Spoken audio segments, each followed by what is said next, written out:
Well, good evening, ladies and gentlemen. My name is Derek Yale, and I'm playing host tonight. And I'm joined by my co-host, Mr. David Tucker. Mr. David Tucker, welcome to yet another episode of Thank you, Derek.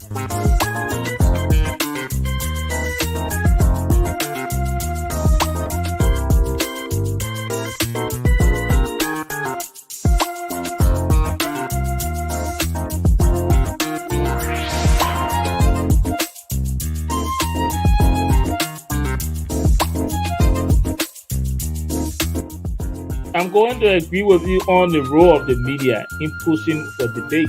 They're kind of slunky in there, desperate oriented. Is that being desperate to aspire to greatness? Say to us right now, everybody gets calendar in their closet. The duty of their office. Who's supposed to determine whether they are competent? You can't tell me all of all the stuff that we have done, Mr. We are just want to neck, you on the opposite side. What is the patriotic thing in you being like you? And this 30 seconds. We don't simply audit for the heck of auditing. You audit, and where the evidence leads, you follow. Liberian politics is a type of politics.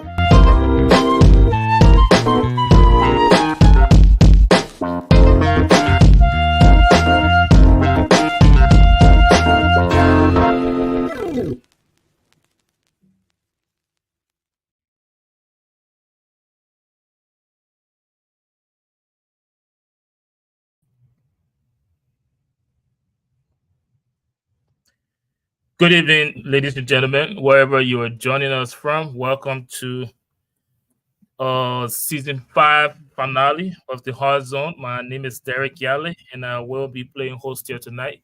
I'm joined by my co-host, Mr. David N. Takwe. Mr. David Takwe, how are you? And welcome to another episode of the Hard Zone.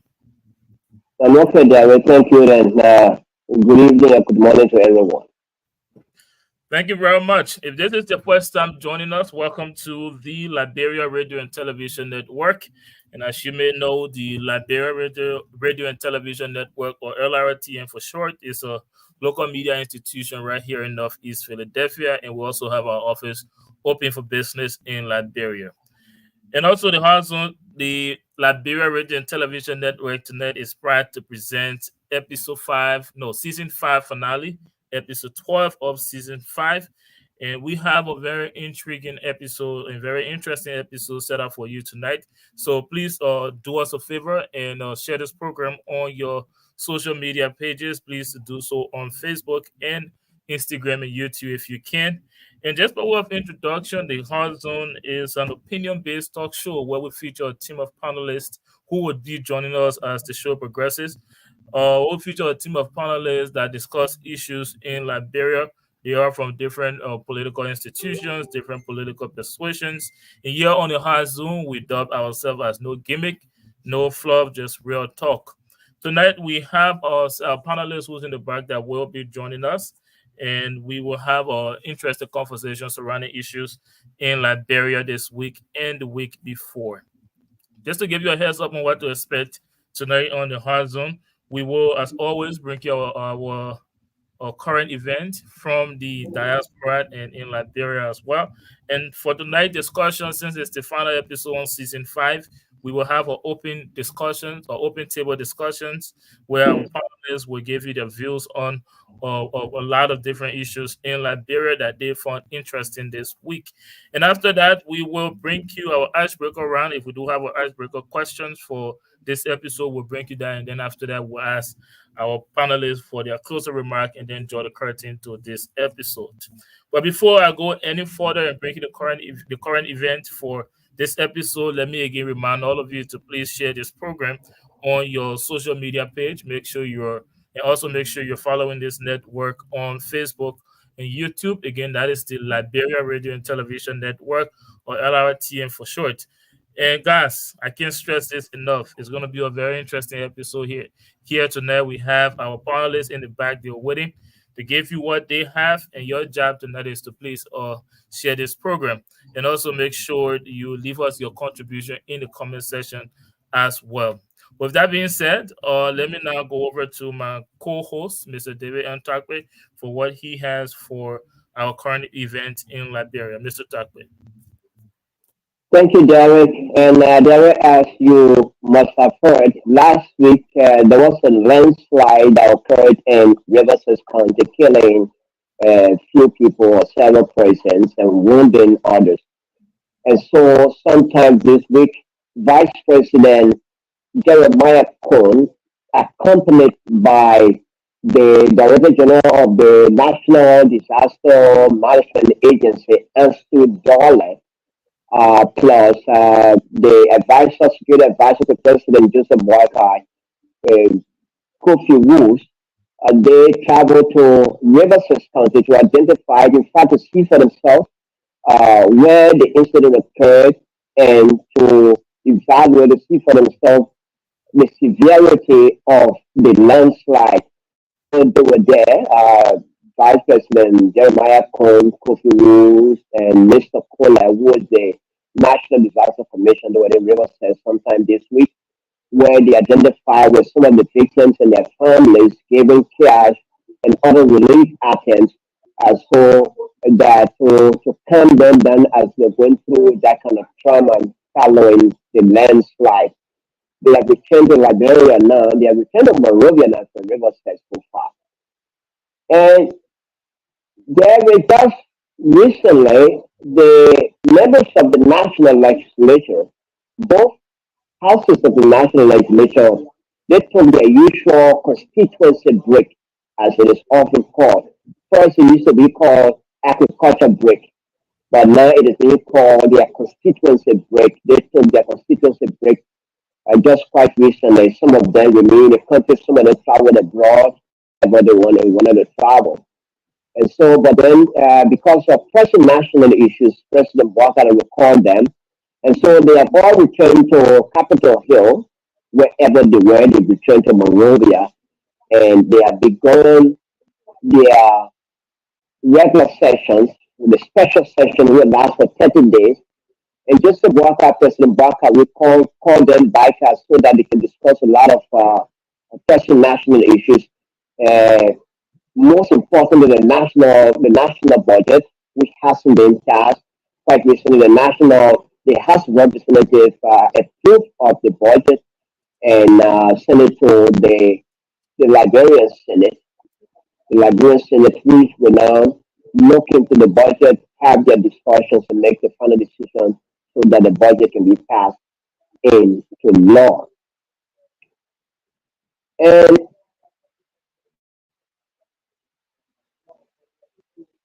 President Walker on Tuesday held his third cabinet meeting that lasted for almost 24 hours. It started in the morning and it ended during the evening hours on Tuesday.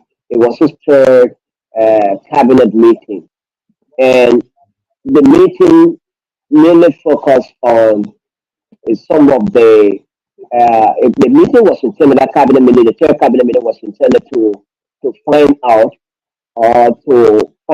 what progress has the government made so far, or what progress is the government making in terms of uh, meeting with its 100 days deliverables. So that particular meeting was held at the executive mansion. It took 24 hours, almost 24 hours. President Walker and the members of his cabinet, they were all locked up at the mansion, and they had those discussions to to evaluate or to find out the progress the government has made in terms of delivering the 100 days deliverables. So that meeting was held just recently at the executive mansion. It was on Tuesday. We had that his third cabinet meeting. And finally, Derek, you've heard about reports that the government was about to dismiss several persons or remove them from the the civil service, and because of some of them, their employment has come under question. Some of them were, according to the government, some of them were ghost names. Some of the names were ghost names on the payrolls, on government payrolls, amounting to if not thousands, millions of dollars. People are on payroll as consultants, and almost every ministry agent has consultants that they were paying, handsomely. And so this government came to power and started playing all the payroll. And the government, according to it, has found out that the real government has left behind a bloated payroll. Some of them ghost names, some of them they just in the system, they're not working on one end, they get their money. Some of the areas, mainly the Ministry of State and several other ministries and agencies of government, where most of the people that are employed were considered other civilians or other ordinary Nigerians who were employed by the real government, some of whom that he employed just few weeks to his exit from power. And so the civil service agency, working with other stakeholders, is working overtime to delete from the payroll these ghost names, to claim the payroll. Let me put it that to claim the payroll, to remove the ghost names so that people who are receiving their regular trouble has started. The trouble has started. And people who were placed on the payroll but were not working, doing any work. So Josiah Joker, who is the Director General of the Civil Service Agency, he and his team are working across or overtime to make sure that these unlimited payrolls are cleaned from all government payrolls. He says some of them were on supplementary payroll, some of them were employed without going through the civil service agency employment, procedure. They have to take civil service tests. Some of them did not take the test. Some of them did not complete their personnel action notice.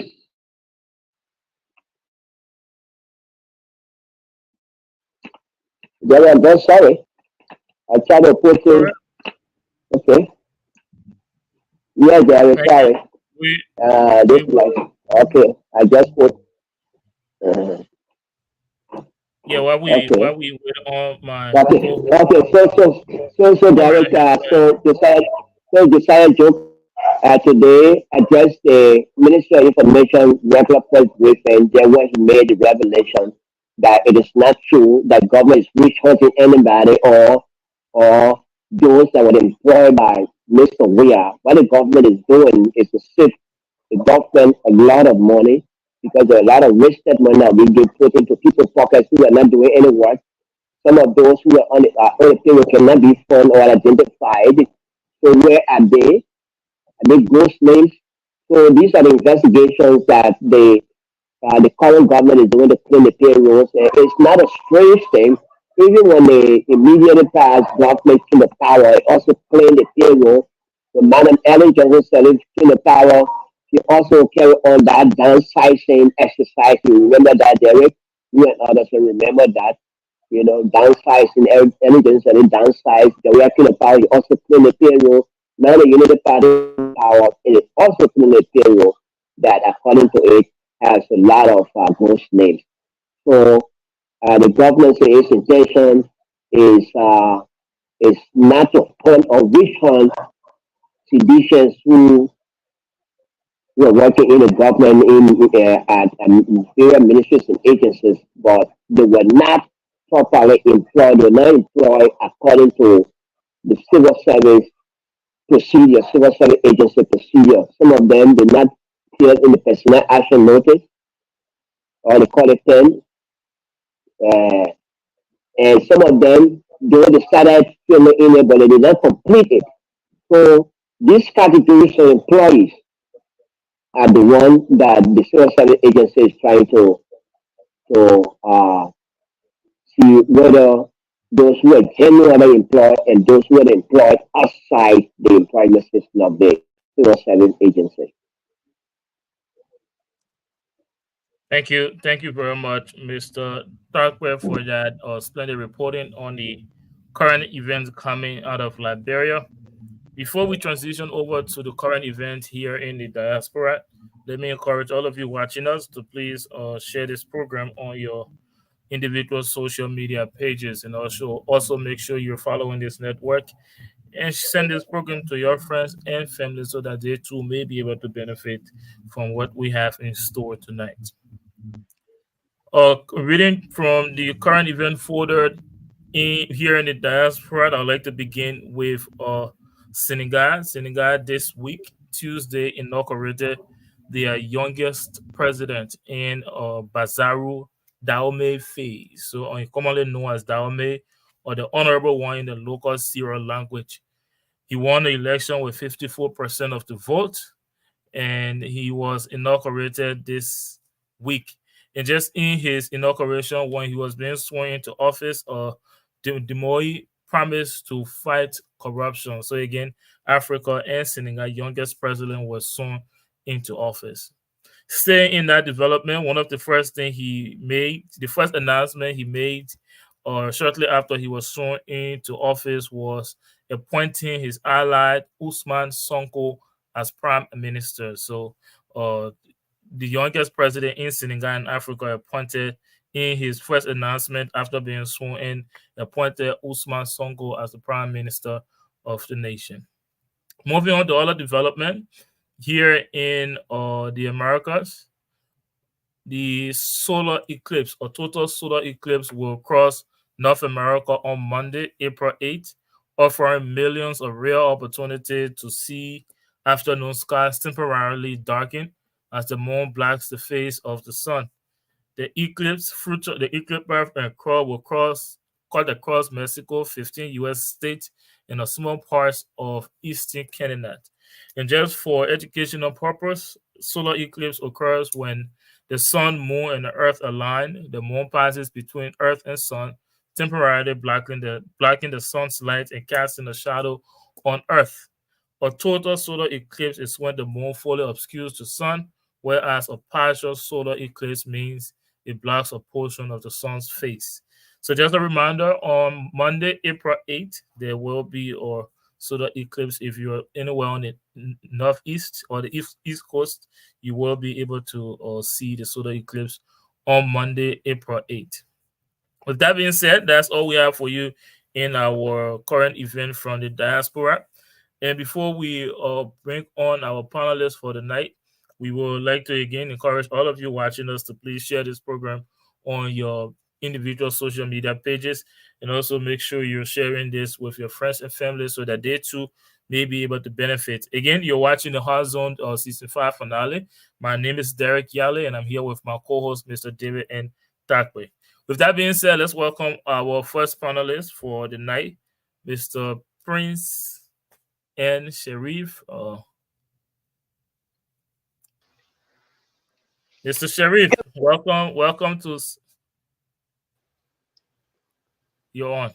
Welcome to Season 5 finale, episode 12 of Season 5. It's good to have you again. Thank you so very kindly. Oh, I'm sorry. Let me. I'm sorry, please. Let me get in my proper paraphernalia. Okay, that's good. All right. So again, I want to say thank you for giving me the opportunity to be on, such a unique platform. It is always a privilege and an opportunity whenever we have, this particular blessing, I refer to it, and also, a privilege for us to share our own ideas with our people relative to what is obtaining in Liberia. So as always, we are ready, we are prepared to engage in the conversation in the most respectful way, to disagree so that we can agree for a better Liberia. So again, thank you. And to all of our listeners or the audience around the world, we want to say to you, my people, your hello, and your thank you for coming on. We just want to join my brother to say, please hit for us the share button so we can widen, our scope of audience so that others also can participate. And don't forget also in the comment section, engage us, interact with us in the comment section. And sometimes those things that you put in the comment sections, they are very, very much important. You have some real relevant questions that we can also, look at and discuss. So again, I want to say thank you, my brother, for giving me such an opportunity. Thank you, sir. It's always good to have you here, Prince, Mr. Sheriff. And let's get right into things. It's the season finale, episode 12 of season 5. So we'd like to keep this on open discussion so you can talk about whatever interests you in Liberia this week or maybe in the diaspora. But I would like to start this with one of the development in our current event relative to Senegal inaugurating their youngest president. My question to you, Mr. Sheriff, if you would like to share your position on this. Senegal youngest president, Mr. Bassirou Faye. Do you think this is a milestone for Africa? And also, do you think other African nations should look to turn to the younger generation and bestow upon them the pendulum of leadership? Or do you think we should stay with the what is usual? What is the norm in Africa to depend or rely heavily or trust in the elderly to lead the nation? Do you think African electorates now should focus more on the younger generations to lead? Thank you very kindly. What happened in Senegal a recent day ago is just what we call the splash wave of positive democracy from Liberia that has affected that particular sisterly republic. As you may be aware, Liberia a few years ago, like now we have Senegal, had a president in person of the former president, His Excellency President Dr. George Manneh Weah, who, in our history, democratic history, was one of the youngest, that ascended to that particular, zenith in terms of the political, hierarchy. And for a very long time, the history, we have not had somebody of his age, democratically, I repeat, democratically, because maybe somebody want to argue about maybe the former and the late president, President Samuel Kanyondu, but we all know the circumstances at the time, that's what I said, democratically. So that particular wave of change in Liberia affected not only Liberia, but also, Africa. Because when President Weah took over as a young person, the way and manner in which he was able to lead in the midst of criticism, in the midst of all of the skepticism, in the midst of the condemnation, the way he was able to adequately, properly, lead the nation, a nation that just experienced war, a nation that was completely shattered, a nation that was in a complete state of chaos. The way he took over as a young man, he was able to lead. That sent a positive sign to not only Liberians, but to Africa, not only to Africa, but to the rest of the world. That look, when young people are given the opportunity to lead, they can lead exceptionally and they can be able to perform their best. And because of how he led us during the period of 6 years, the people of Senegal, they look at it for long and say, look, there is a need for us to give this particular young man the opportunity. So we all follow the process in Senegal. There were a lot of, misunderstanding to the extent he even went to jail. That he even went to jail, like President Weah, who was almost, assassinated by the former Unity Party government. The issue of November 11, and how he managed that particular situation, for which the Liberian people, trusted him in 2017, 2018, and made the president. So similar thing happened in that of Senegal, where we saw the major opposition leader, they were being intimidated and they were being taken to prison. But at the end of the day, they remain very resolute. They remain peaceful. They remain very engaging to their people that led them, to getting the victory that they actually had in Senegal. So what we saw in Senegal, or what we are seeing in Senegal, is just a clear example to tell us as Liberians that we should be excited that today we are exporting perfect governance and democracy, not only to Africa, but to the rest of the world. So what we see in Senegal is just what we call a product of Liberia. specifically George Weah, in your words. Definitely. Thank you so much. Yeah, so Definitely. yeah, Okay, Derek, go ahead. yes, I'll come to you. I have a couple of questions on what you just said, but let me start with this. I know former President George Manuel Weah did send an official congratulatory message to the president-elect in Senegal. Now, you know President Weah. We all saw how he led during the past 6 years.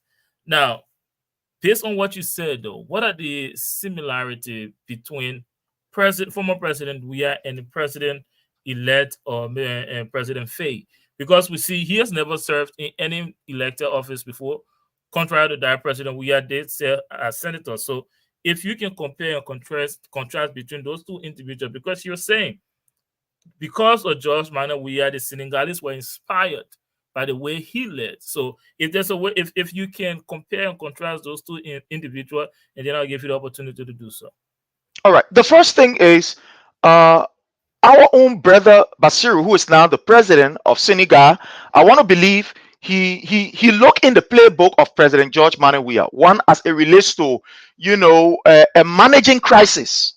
As you may be aware, during their own period of campaign, before the election, there was a very heated process in which he himself, as an individual, to some extent, his life was been threatened, and there were a lot of things that was happening. But the thing is, he continued to maintain his calm and to call on his supporters to be very peaceful. That which we saw in Liberia, during the period of opposition. We saw President Weah, even when he was engaged by the, then Unity Party government, and even, the attempted assassination on his life, he continued to call for calm and continue to preach this message of peace, of oneness, of love. So I believe that there is, a very distinct comparison to that of Senegal, newly elected president, and that of former President George Manuel Weah. So I want to believe that he looked in the book of President George Manuel Weah and said, look, there is a need for us to continue to engage our people,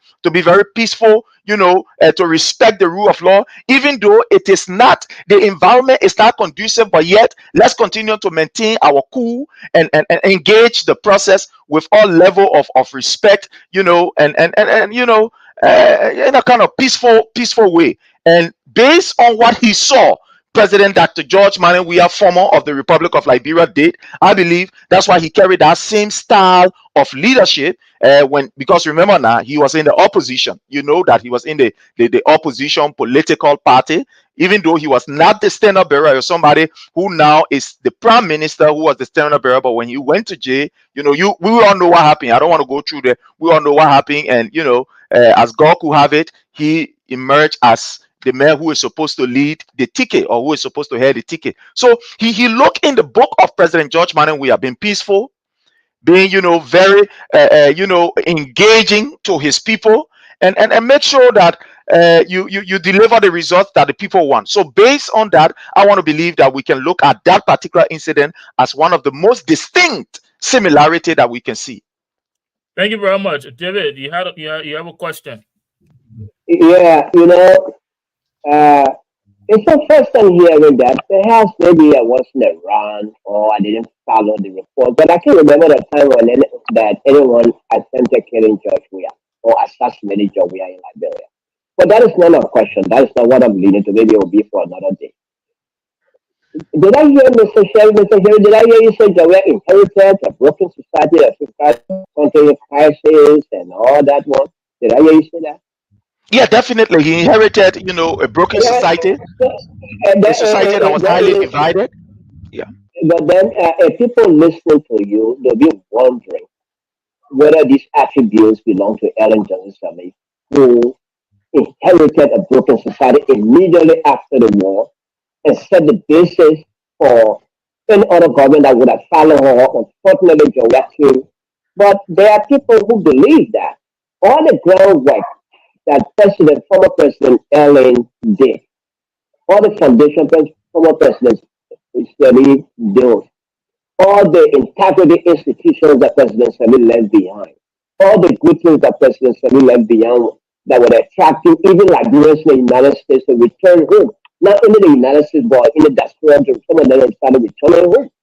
People believe that Jawia came to power and reversed the entire gains that Ellen Johnson Sirleaf made. In fact, some of the Liberians even had to return to wherever they came from around the world because of how President Weah was. So it may be shocking to these category of people that you are saying President Weah or President Weah inherited.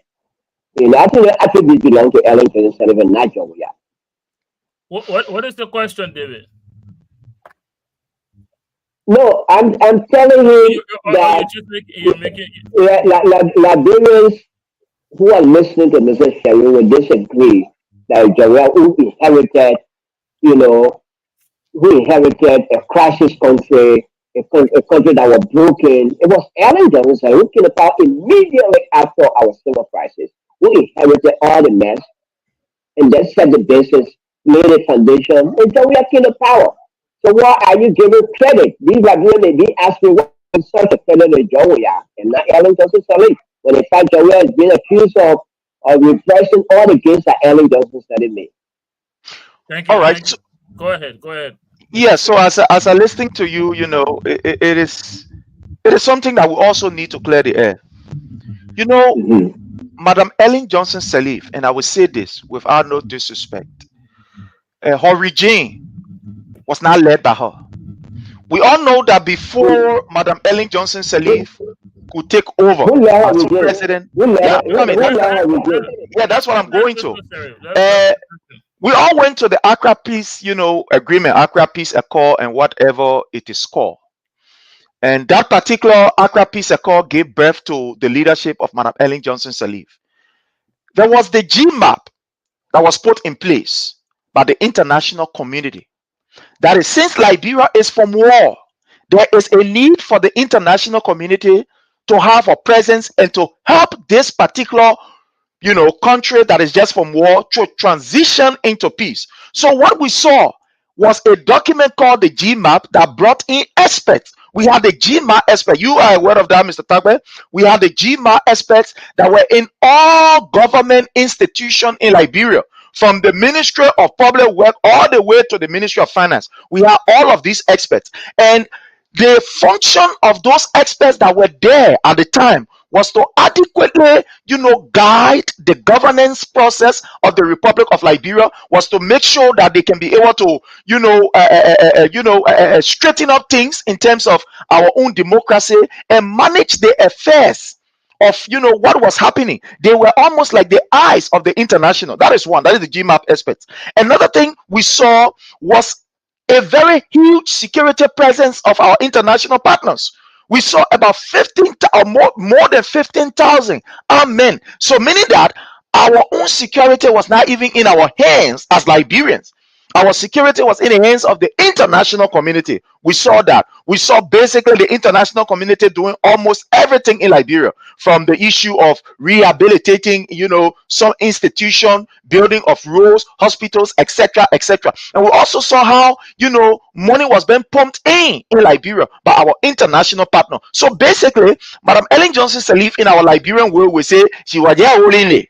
Somebody say, I don't want control, but hold it. So she was just there, somebody would say, as a figurehead. But actually, the international community came in and they were the one that was actually, controlling things from that particular standpoint. Even though there were other Liberians who were working, but it was the international community. Because I believe that I was in Liberia at the time. There were some institutions that before they even take decisions, they will have to meet with the GMA experts that were assigned to those particular areas or to those ministries and agencies and whatever. And they will advise and say, look, there is a need for us to do X, Y, Z. What do you say, or what do you think we can do? And this expert will come and say, well, I think we can do it this way, or no, let's do it that way. So basically, we saw a government that was being controlled by the international partners. But are you telling the Liberian people in the whole world that President Sirleaf was just a nominal president? Is that what you're saying? Thank you very much. That's what we are saying. That's what we are saying. Sincerely, is that what you're saying? She was just there as a figurehead, she was just there as a figurehead. But as it relates to the security, you know for sure, was she in control of her security? No. As it relates to the issue of the development that was happening, the scan-take development that was happening in Liberia. We all know that most of these things that were happening, they were done by the All Make Quick Impact Project. Or most of these projects that was happening in Liberia, even the restructuring process of our own governance system, to some extent, the GMA experts, they were involved into it. So one could say that, she was just, if one will use the word, that she was just like a nominal head, get there and say, yeah, be there, but I wouldn't want controlling anything here. Thank you, Mr. Sheriff. I have a two-part question for you. And let me take you back to the comment you made earlier. Senegal president, a newly elected president, President Faye, you said that he read pages from former President George Manuel Weah playbook, and some of the things he mentioned on how former President Weah managed crisis, how he kept the country peaceful, and how he delivered results. Now, I would like to ask you a question from the perspectives of supporters of President Faye. Now, how do you think they will take your statement when they look at the end results of former President Weah presidency? We're talking about several numbers of his key government officials being sanctioned by the U.S. government on grounds of corruption.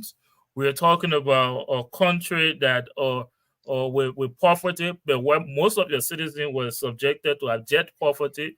We're talking about a country where the judicial system were in disarray by some pundits' argument. We're talking about a country with several different issues being raised that resulted into over 50% of the population saying they did not want him after the first term. How do you think some Senegalese will feel about your statement if you're saying that their newly elected president took or read a couple of pages from his playbook?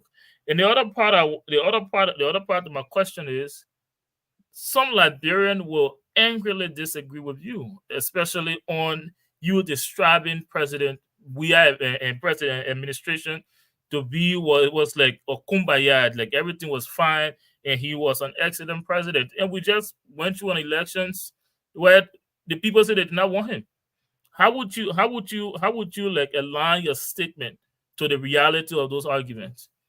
Now, the first thing I want to first of all look at the issue of the sanction. Look, let me tell you something, my brother Yala. This new generation of Liberians will not compromise the interests of Liberia to any other nation, whether you are West, you are East, you are powerful or not. Our interest is our interest. We will protect our interest. Now, we saw an allegation from the United States government that placed these people on sanction. We all know that America is not a perfect country. You and I are living witness of what happened in Iraq. It's to be corrected. Where at the end of the day, we know what happened. There were rackets and people lost their lives. At the end of the day, what did we hear from our own from this most powerful nation? If somebody, I'm not asking you for an answer, but we all know what happened. At the end of the day, an investigation was conducted in the United States of America, the greatest country on the planet Earth, the country that we believe can have all of what it takes to be able to say that no, and yes, indeed, I know, or that yes, indeed, I yes. At the end of the day, they came, or what they said to us. And they tell you and myself, I put in Liberian people, and they tell you and myself, say, oh, the thing what we go do in Iraq there, that our mistake we made. The people will not get no weapon, or they will not get no nuclear weapon. They think our mistake. Up to now, as I speak to you, that particular mistake is still haunting this particular nation that we find ourselves in. So I just gave that example to tell you that the United States of America is not a country that is 100% perfect. There are human beings there who get interest. And the human being then who get interest in a country here, like for example, when they get interest in you, maybe they get interest in me, Prince Sherry, they will do everything to protect my interest. So they are human beings. Some of the allegations that we saw, for which some of these people are unsanctioned up to now, we are yet to see a flying sheet of paper. All we saw is allegation. And I believe in this country because this country treat me. This country make me to understand that, look, in order for you to have a substantive proof on somebody, you must take the proof and carry it to the court. In the asset of carrying anything to the court for that person to come down, guilty or not, my brother, always saying that their allegation, that's why America tell me, and that's why me I tell myself.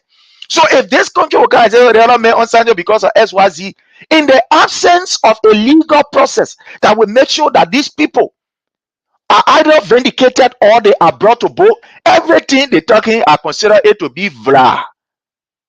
In the Liberian we say vla, the allegation.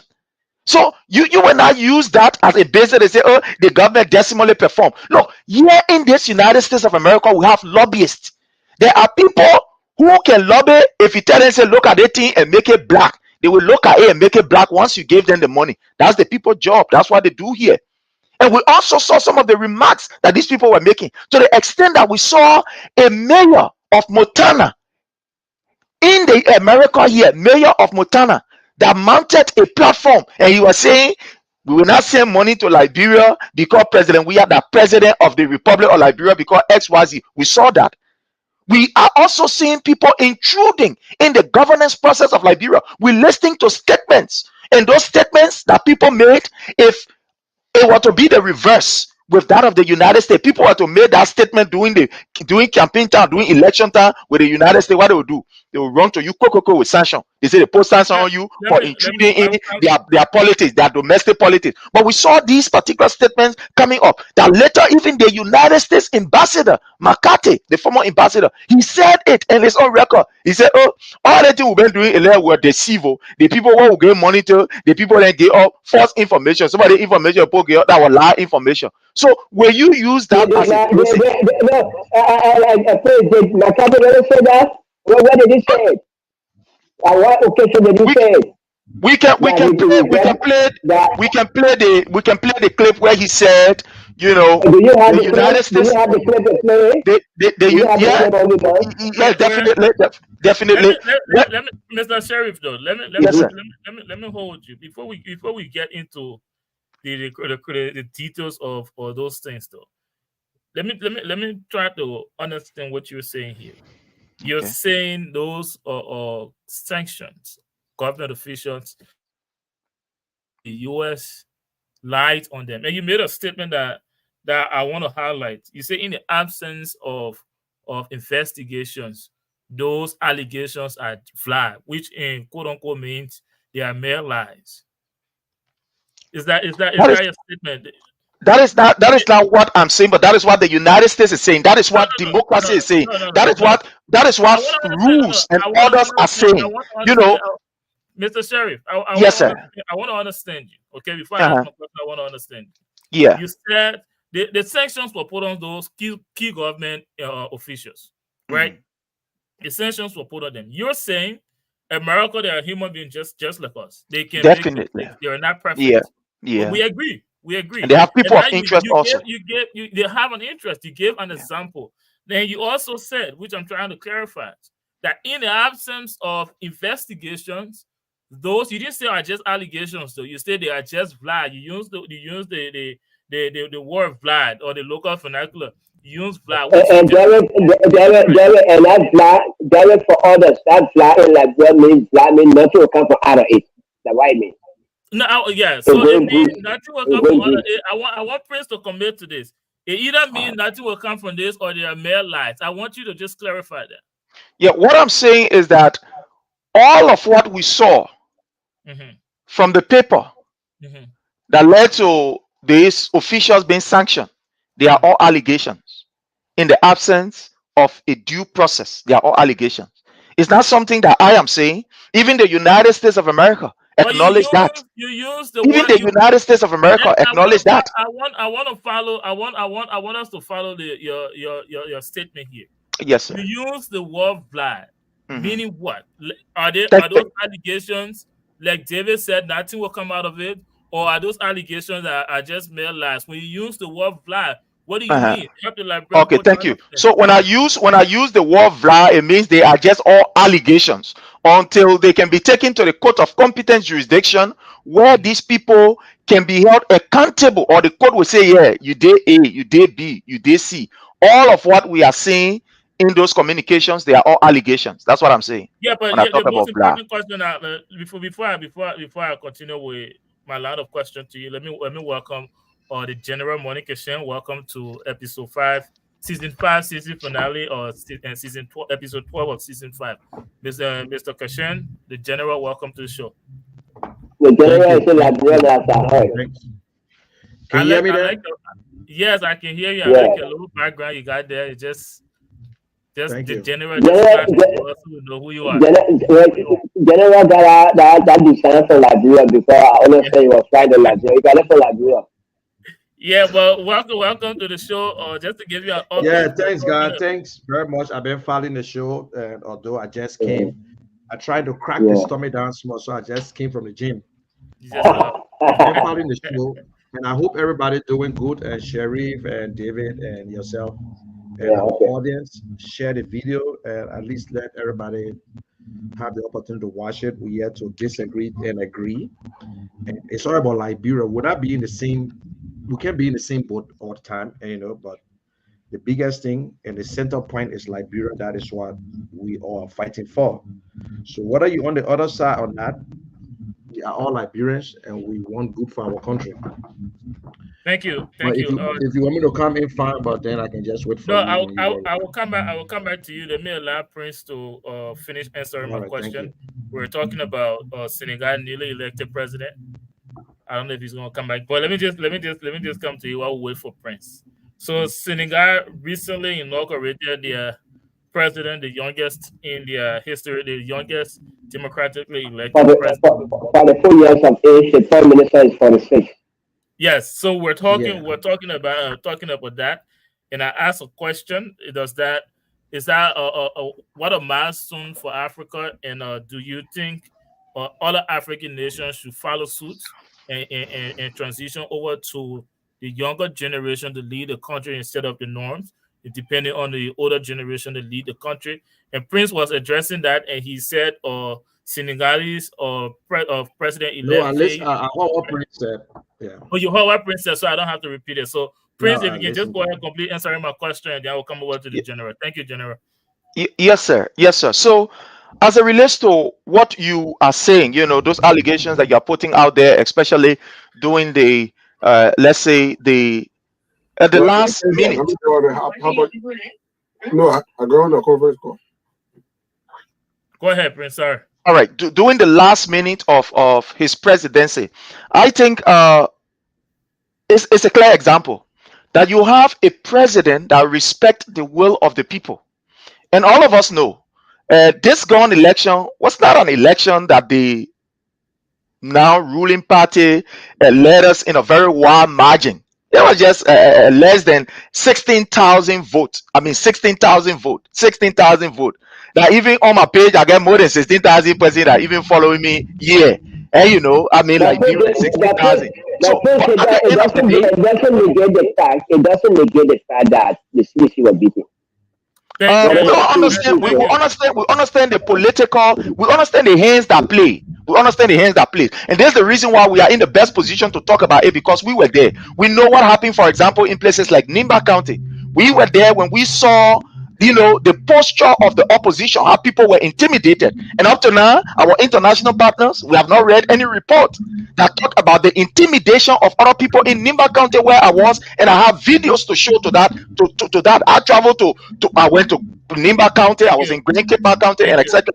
So what we can take from that, my brother Yala, to learn on this, what we can take from that is that we take a clear example where a young man will be able to respect, the democratic process. That is number one. Number two, where a young man will decide that, look, whatever the outcome is of the results, for the sake of peace, I will allow this to be. I will allow this to be and maintain a kind of, cool atmosphere as far as peace is concerned. Thank you. Derek, I got 2 questions for Mr. before the general comes in. David, I don't want for us to sit. But I want to ask you about you, Derek. And then I will get it. General 1 minute, not the general, but Prince 1 minute. Go ahead, David. Yeah, Derek. I heard Prince say that the US placed sanction on them on the CDC government. But my observation is that the number of sanctions the American government put on the CDC government It's not a number of sanctions that the United States placed on the United Party government at the time. Are you suggesting that the United States just didn't like officials of the CDC and don't like the officials of the United Party? Is that what you suggested? So a point of correction: the United States government did not sanction the government of the CDC. That's what we need to get clear. Officials in the government of the CDC. Officials are not the government. They are not. You must get this clear. There is a line of demarcation between individuals in government and that of government. So the United States, whatever department, did not sanction the government of the Republic of Liberia. They sanction individuals within the government. So these are things that we should make clear.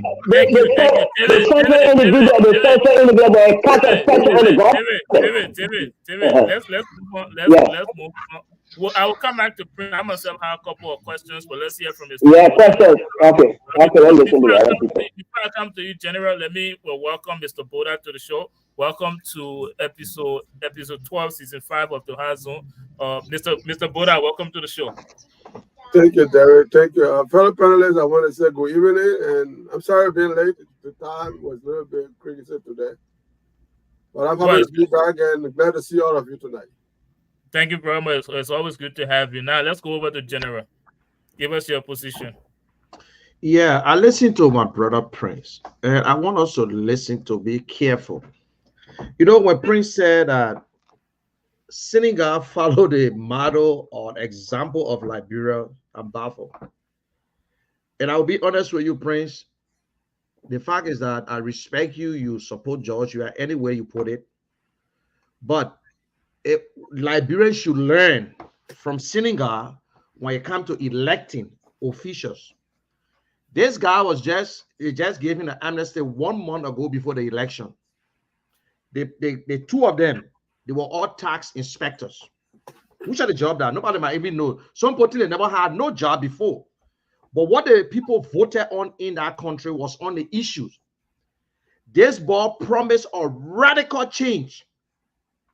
Which of our officials in Liberia promised a radical change? George Weah was a superstar and people follow him for no reason. If George Weah was coming to be in Senegal, he was never going to be president because George Weah ran on nothing.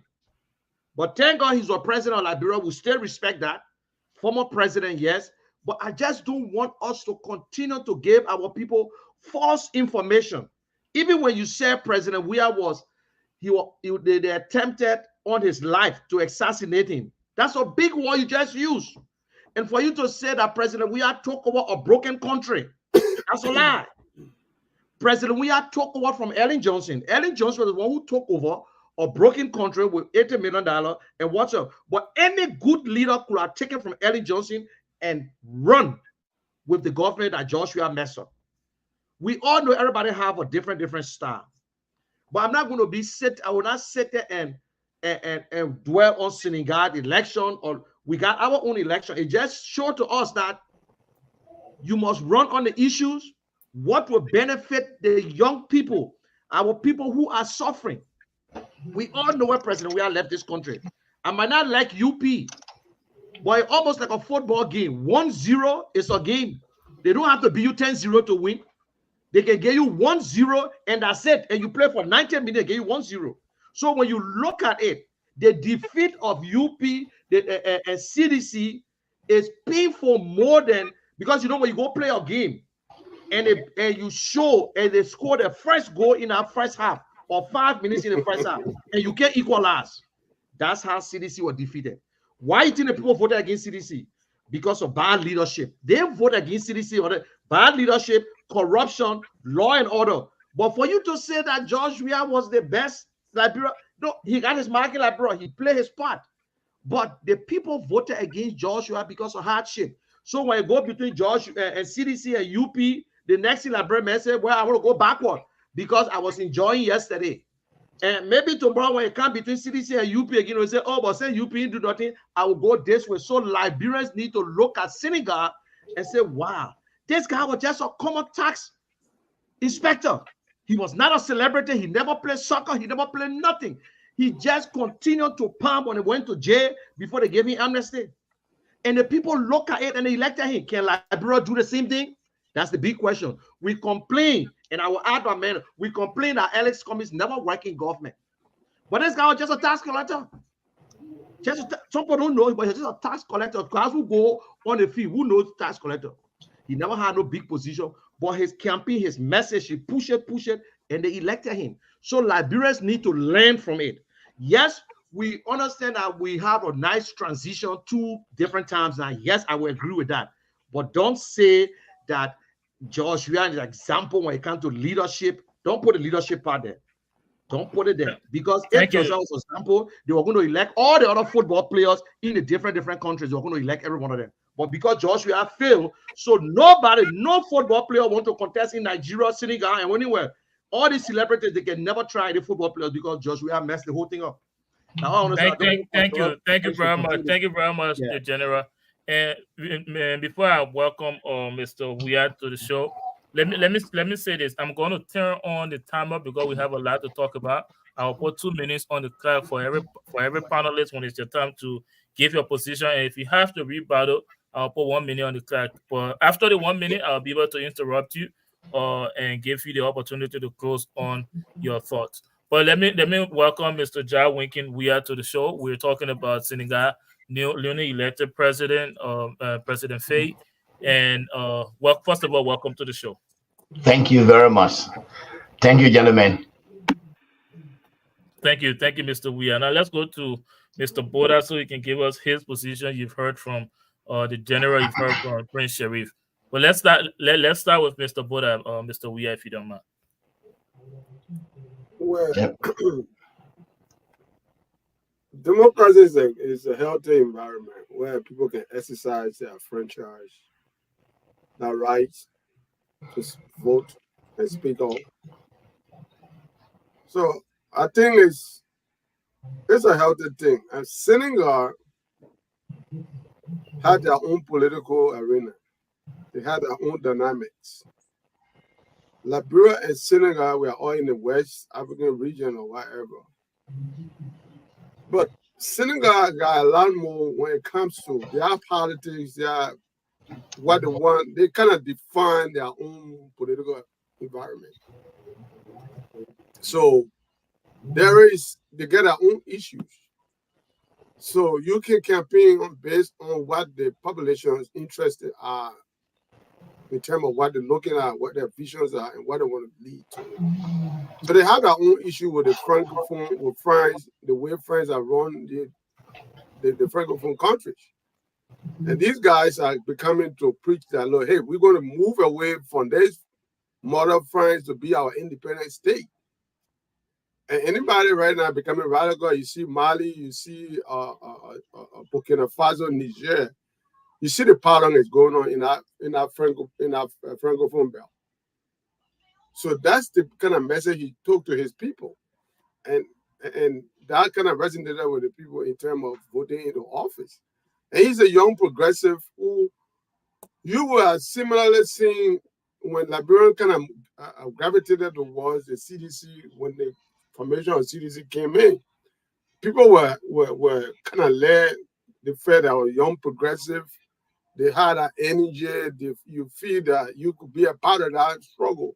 Because many of the people that were involved with the CDC were grassroots young people who came on the grassroots, who came from nowhere, came from poverty. They understand what it means to be real hungry, what it means to sleep in the slum, So people gravitated to them for a reason. And the message resonated with the young generation. If you realize the followers of CDC were not mature people to the level of or how people understood our politics. They were just following because they saw somebody like them.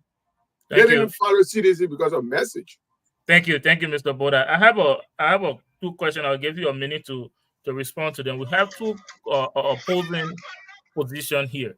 Mr. Sharif earlier said that he thinks that the president or the people of Senegal follow the playbook of former President George Manuel Weah as far as his leadership style, him managing crisis, keeping the country peaceful, and also delivering results. On the other hand, you know what I mean, President? The way I my man, yeah, it's a simple thing. On the other hand, the general disagree with that, saying that Liberia should instead learn from the people of Senegal and saying quote unquote that the people of Senegal voted on the issue.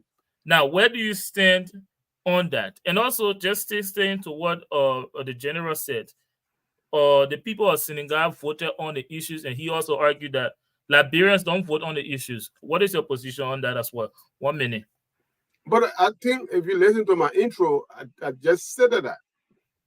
The fact that Liberian Joawea did not, not because he was a leader. Many of the people followed Joawea because of his style. He was a professional football player. And now the generation that was within the CDC generation was not people who were in political arena during the early 80s and 70s and so forth. So most of the people got to hear about Joawea playing football, and he became that icon for them, knowing where he came from. But who can point to what Joawea had led to? When Joawea led the Lone Star, when he had the junior professional, if you follow Joawea track when you're a coach on the national team, what did he do there? There were always this pattern of if you didn't take his lead, you are now playing on the national team. What about the way he led the country? Do you think that should be an example for other nations to follow? What example that you want to talk about, Joawea being mute? I'm asking you, Mr. Boda. Joawea was a mute president who was muted for the rest of the 6 years he served. Thank you. On national issues. Thank you very much, Mr. Boda. I'll come back to you. Let's hear from you, Mr. Jawikin. We are 2 minutes.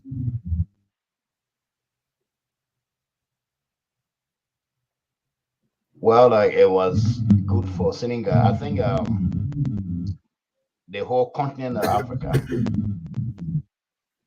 what we miss is that people who are ready to bring about change, because there is a lot of plight of poor people in Africa. So like Senegal, like Liberia, people looking forward to seeing somebody that will give them opportunity to earn their own livelihood rather than reliance on handout. With respect to making comparison between WEA and what's happening in Senegal, yes, WEA was elected, in my opinion, because Liberians were tired with politics as usual. They saw him has changed. He was not a typical politician, and because he grew up in the slum, so they felt that he was going to identify with the plight of poor people. But unfortunately, by the time WEA was elected, the first thing he did was bringing on board people who were advisor to Doe, to Taylor, to all these people that damaged the country. There is no formidable change that we will talk about to say, look, this used to happen, but under my regime, this is what the people want. This is not going to happen. Well, I don't want to talk much about the guy in Senegal right now because he hasn't performed anything that will be very good. Yes, he was elected as a popular person who campaigned on the plight of the people of Senegal. Deliverance after the election is another thing. So before we talk about that, let's see what he does. And comparing Liberia and that, yes, indeed, both of them campaign on a good message that will resonate with people. We are dead, but he failed because he never brought about any change. He occupied the same structure of the politicians, so there was no change when it comes to WEA. And let's see what the other guy does in Senegal. Thank you very much, Mr. WEA. And I'll ask you the same question. Yes, I'll ask you the same question I asked Mr. Boda. I don't think Prince was doing a comparison. He was saying that the people of Senegal look and George Weah leadership, how he led the country for 6 years, set an example, or in other words, inspire the people of Senegal to look at President Faye. Do you agree with that position? So unless when it comes to not forcing himself to power, not clenching the power, then I will agree. But when it comes to changing lives of people, when it comes to good governance, I will disagree. We are indeed, myself, I applauded him for accepting the results after the election. Because in most cases in Africa, especially in the Liberian case, it was very, very close. He would have said, well, I wanted rerun, I wanted this and that, that would have brought about case. But for we are doing that, I think I wrote article on that. So he said an example on how the transition went. Not on right. The transition, when the transition. So hopefully if you're making that comparison, then I will agree. We did well. We should be applauded for not refusing to leave power, for accepting the result.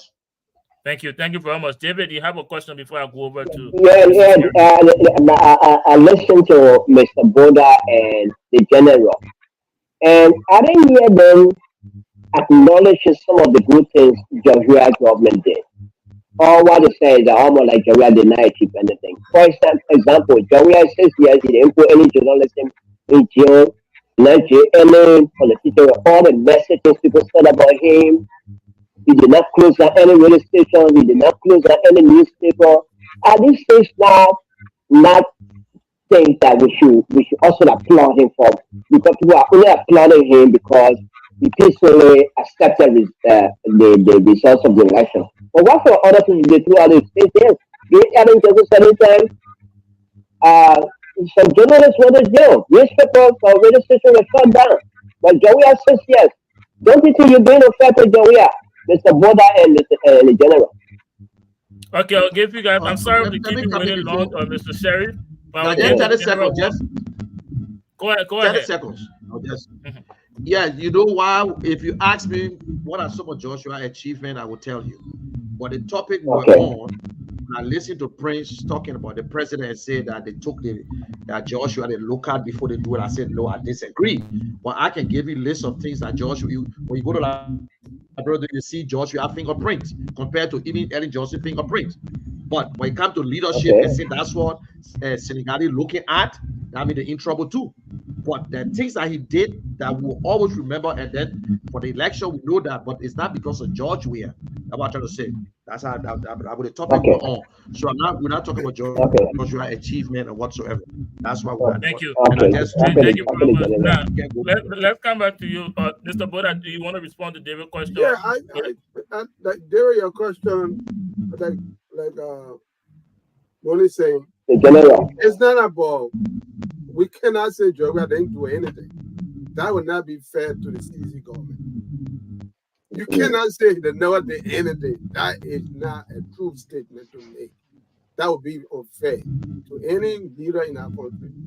Despite their shortcoming, they have a lot of faults, but there are things that he did that the country will remember tomorrow. You know? Thank you. The comparison about he as a model, I don't want to think about a model. Interesting. Yeah, but let's come back to you, Mr. Sheriff. You've heard from the panelists. I think all of them seems to disagree with you. Let me give you an opportunity now to rebuttal. Yeah, it is something that is very difficult to convince a group of people that have already made up their mind, and especially if you are indicted.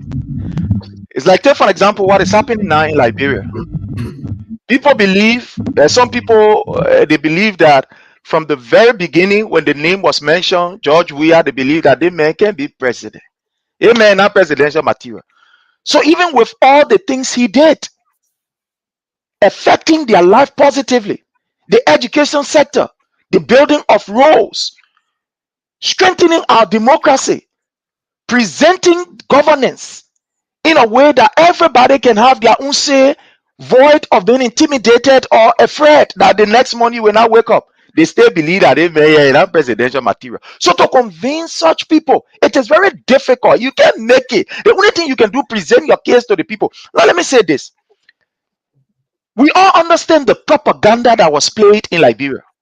You watch a recent video that is now trending, where you saw thousands of people before the resident of President, we are crying, President, we are sorry, oh, we are sorry. You know that video? You get that video, my brother Yala. You having a video where people are crying, oh, President, we are with sorrow. You know of what happened in Grand Cape Mount County, where now the people are saying that we regretted ever going to the pool and voting a government that will come to kill us. You know what is happening. You know what happened in Lofa County. In fact, tomorrow, I think today or this week or so, something like that, there's going to be a protest in Lofa County where the mothers are saying, the women are saying that they have been excluded, where they are saying that there are people who perpetrated mayhem and injustice. Today they are giving power. Today we are seeing what happened.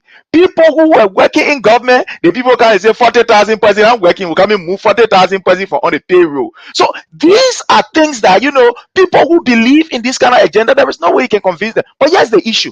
I'm listening to the Big Brother Money saying that, you know, people voted, you know, against the CDC because, in other words, the CDC did not perform. Let me say this to us on this platform. One of the places for which we can give it up to the Unity Party government and to some other, you know, some of their international collaborators is the propaganda that they ran against the CDC while we're in government. Like, take for example, the issue of 16 billion that led people on the street to go to protest that almost shut down the country. Were there really 16 billion that was missing? Thank God that we sent for international people to come and they did that investigation. It was clear that that was just a complete propaganda. I gave you an example. One of the propaganda again that people ran with around the place was that President Weah, you know, was a poor man. The man came to power, the man was poor, the man had no money, the man was poor man. Serious. Yes, sir. You have exhausted 2 minutes, but so I'm sorry to interrupt, but you have exhausted 2 minutes. Again, I want to set this conversation where we on a path where we are clear on the questions being asked. Now, Senegal elected their youngest president ever at age 44. Now, the question I ask is this should this be like a milestone for Africa to follow that path, in depending on the younger generation to lead the nation instead of the older generation? You said, and this is what I want for us to be clear on. You said that President Weah administration set a model for Senegal. If you're saying that, you must tell our audience how. And that's where the other panelists came in. Looking at President Weah administration, what did the Senegalese electorate, what did they see that made them to say, let another young person? What in President Weah administration they saw that they say, oh, another young person will be great for this country? I think that's the question you should be answering. Pinpoint to President Weah a remarkable leadership, things that he did that Senegalese saw and thought it would be best to elect another young person. Sure, thank you. And that I learned that initially, but again, I will go through it.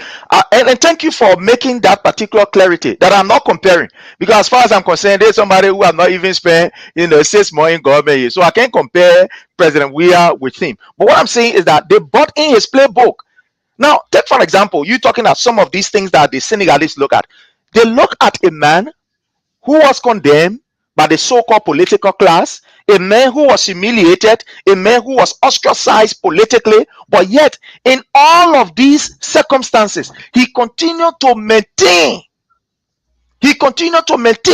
that peace is the only way to be able to engage your opponent. And it is that atmosphere that you must use to engage your opponent. And that is just similar thing that our brother, Faye did from that of Senegal.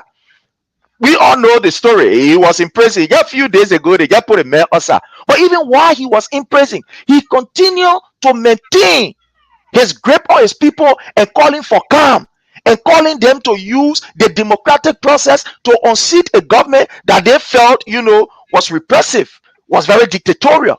And that is just what President Weah did all throughout his political career at the time when he was in opposition. That is one. Number two, maintaining a very strong grip on a group of people. We saw that during the opposition. President Weah, as an opposition leader, continue, and even up to now, continue to maintain a very strong grip of his political constituents, to the extent that we saw the election that was just conducted But you got a few thousand person now that even more than watching already. You see that? So he was able to contain his people. He was able, his message was consistent, and that was the message of total involvement, peace, unity, and oneness, that we should put Liberia first. So it is that same message that people look at and decide that he will buy it from President Weah and use it in his campaign, and it worked for him. Thank you very much, Mr. Sherry. I'll come back to you, the general, but just to highlight what Mr. Sherry just said, consistency is what was stolen from President Weah playbook. What do you say to that, Mr. The general? I just want to say something to Prince. Prince, if you are in a meeting, there's a book to conduct a meeting, the Rebel Rule of Law.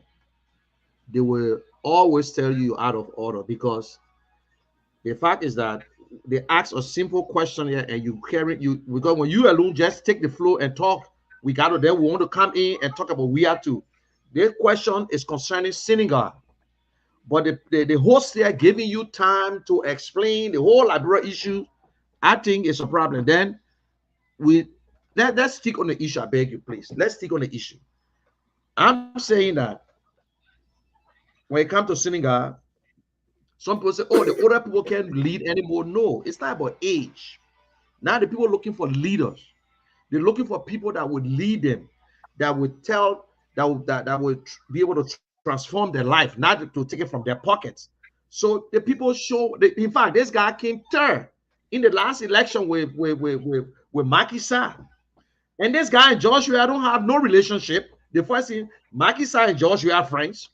This guy and Joshua don't have no relationship to say, oh yeah, Joshua are friends with opposition in Senegal. So I don't want you to say that people look at us. The fact is that Senegal is advanced than us. Senegal got the first bullet train in Africa. Senegal just put a new city. They bet they are far from us. So they know if they're electing a leader, that means you have gone through everything. It's not just, he's not a rich guy, but the message that he gave, yes, he for peace. But one of the things that I noticed from him, when we talk about radical change, in fact, the man announced the first day after inauguration, audit. They should audit the past government straight. Every sector of that government should be audited. He even wastes no time. He wasted no time. That's what we're talking about. He's about the people, the young people. The young people. That's the thing we're talking about. If we bring it to George Weah, the young people saw George Weah. They saw themselves in George Weah. That's what Mr. Weah was talking, saying here. They saw George Weah. So, oh, George Weah, the best guy. He's looked just like us. He's from the slum. He came up this way, but he failed when it comes to leadership. He failed on that one. Let's be honest. George Weah did his own good things, but I don't want you to compare, because what you did, you tried to say that people saw George Weah, that's why they elect this guy. You know it's not true. Let's just stick to the issue so we can make the whole show just go. But host, I just tell you, because when we give Prince chance, Prince can talk the whole day and nobody will say nothing. Prince can talk. I won't forget it. Thank you. You will just continue to talk the whole thank day. You. Topic. Before we so join the curtain, Prince, I'm just telling you. Before we join the curtain to this conversation, I would just ask Mr. Weah and Mr. Boda this question, to stay on the Senegal issue. Do you think other African nations should follow that model to elect the younger generation that are qualified and constitutionally they were helped to become president instead of the norm to elect the elderly? Do you think African nations should drive towards that end? Why or why not?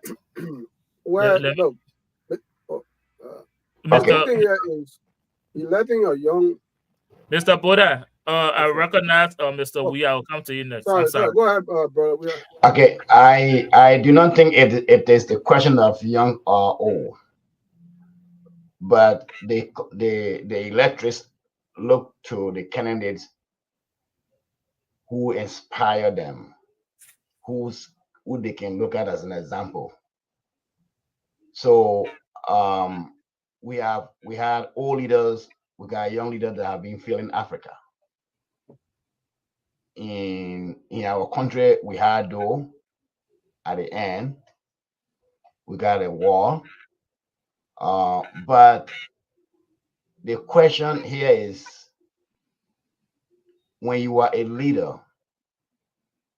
if you are a people, if you engage people, what I call fighting chance, is what will determine whether you are a true leader. Because the problem we have in Africa is whereby when you are in power, like for example, representing the house, the people go there in the morning to go to their offices to go for that.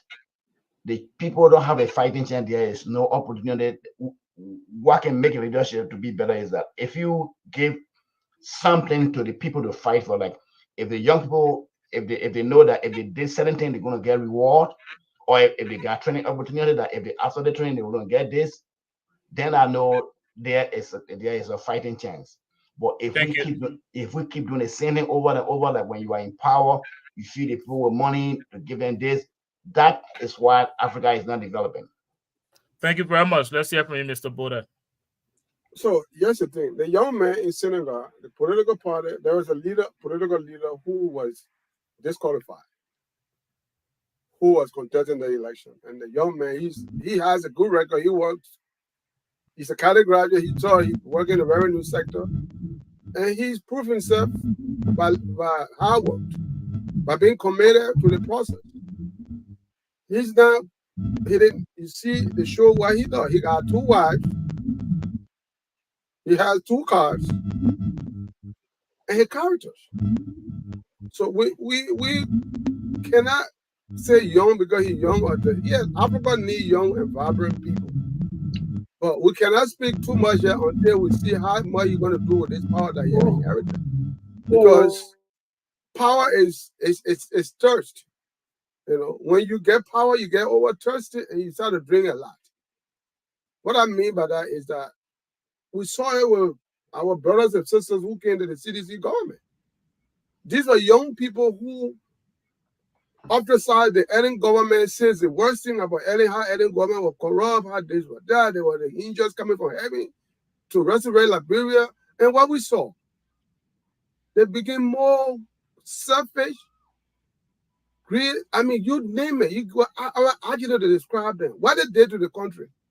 Their own brothers and sisters in the slum. Look at their lifestyle.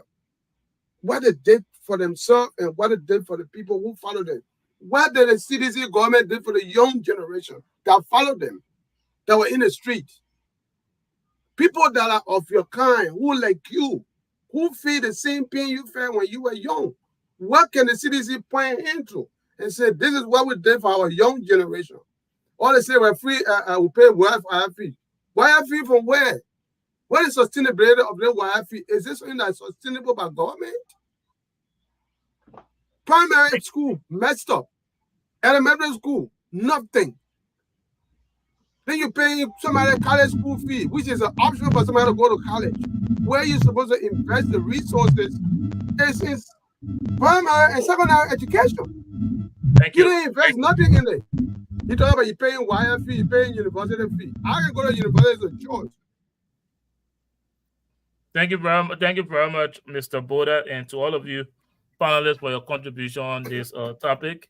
And to draw the curtain on this, again, we will say congratulations to the people of Senegal for setting history, electing their youngest president ever in President-elect Bassirou Faye. With that being said, guys, if you're watching us, this is the Hard Zone episode 12, season 5, and this is the season finale of season 5, and we will take a very brief break. When we come back, this is supposed to be an open discussion episode, so and prepare yourself to all of you panelists. When we come back, we'll give you guys the opportunity to talk about what interests you this week in Liberia's politics. But stay with us. This is the Hard Zone. My name is Derek Gaddy. I'm playing host. I'm here with my co-host, Mr. David Takwe, with a team of panelists here tonight. But we will see you right after our first break.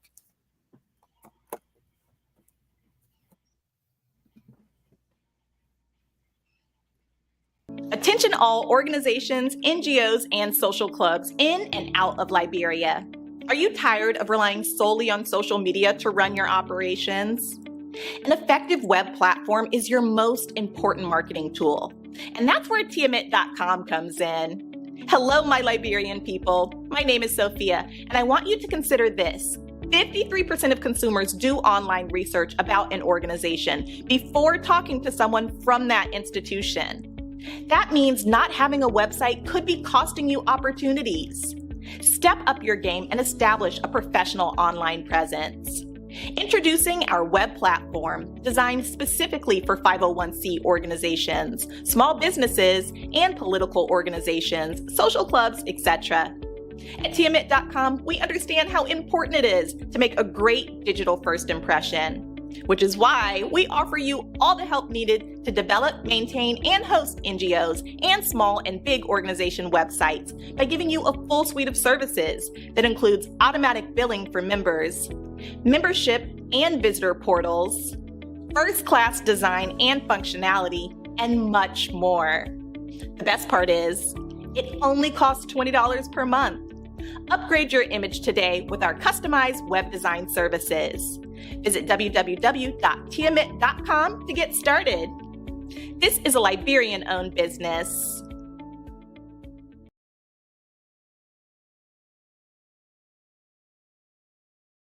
You won't believe this. This is LRTN Live.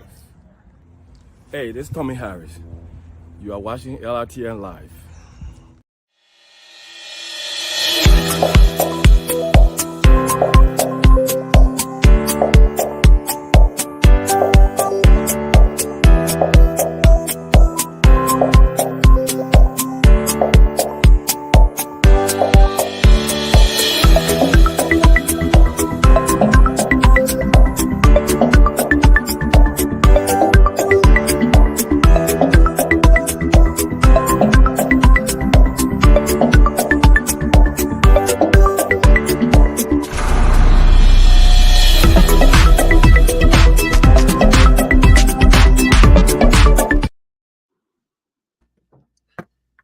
Welcome back, ladies and gentlemen, wherever you're joining us from.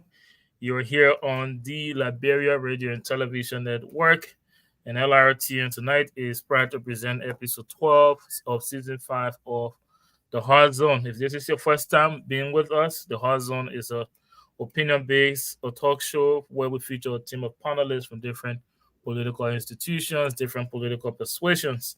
And just by way of disclaimer, the positions and opinions being offered here is not the official position of the network, but that of the individual panelists that will be offering them. Welcome back to all of you panelists. We will like to have an open discussions on issues surrounding Liberia. You listened to our current event segment. We talked about the issues of President Bouaka having hosting a cabinet meeting that lasted for almost 24 hours, and up to leading, and also other developments. Schools of Liberian teaming up to President George Manuel Weah House with Bouaka, asking for his help in issues that they're facing. So, but don't let us limit you to what you can talk about. If you want, you can talk about things that interest you this week in Liberia. So let's have that discussions.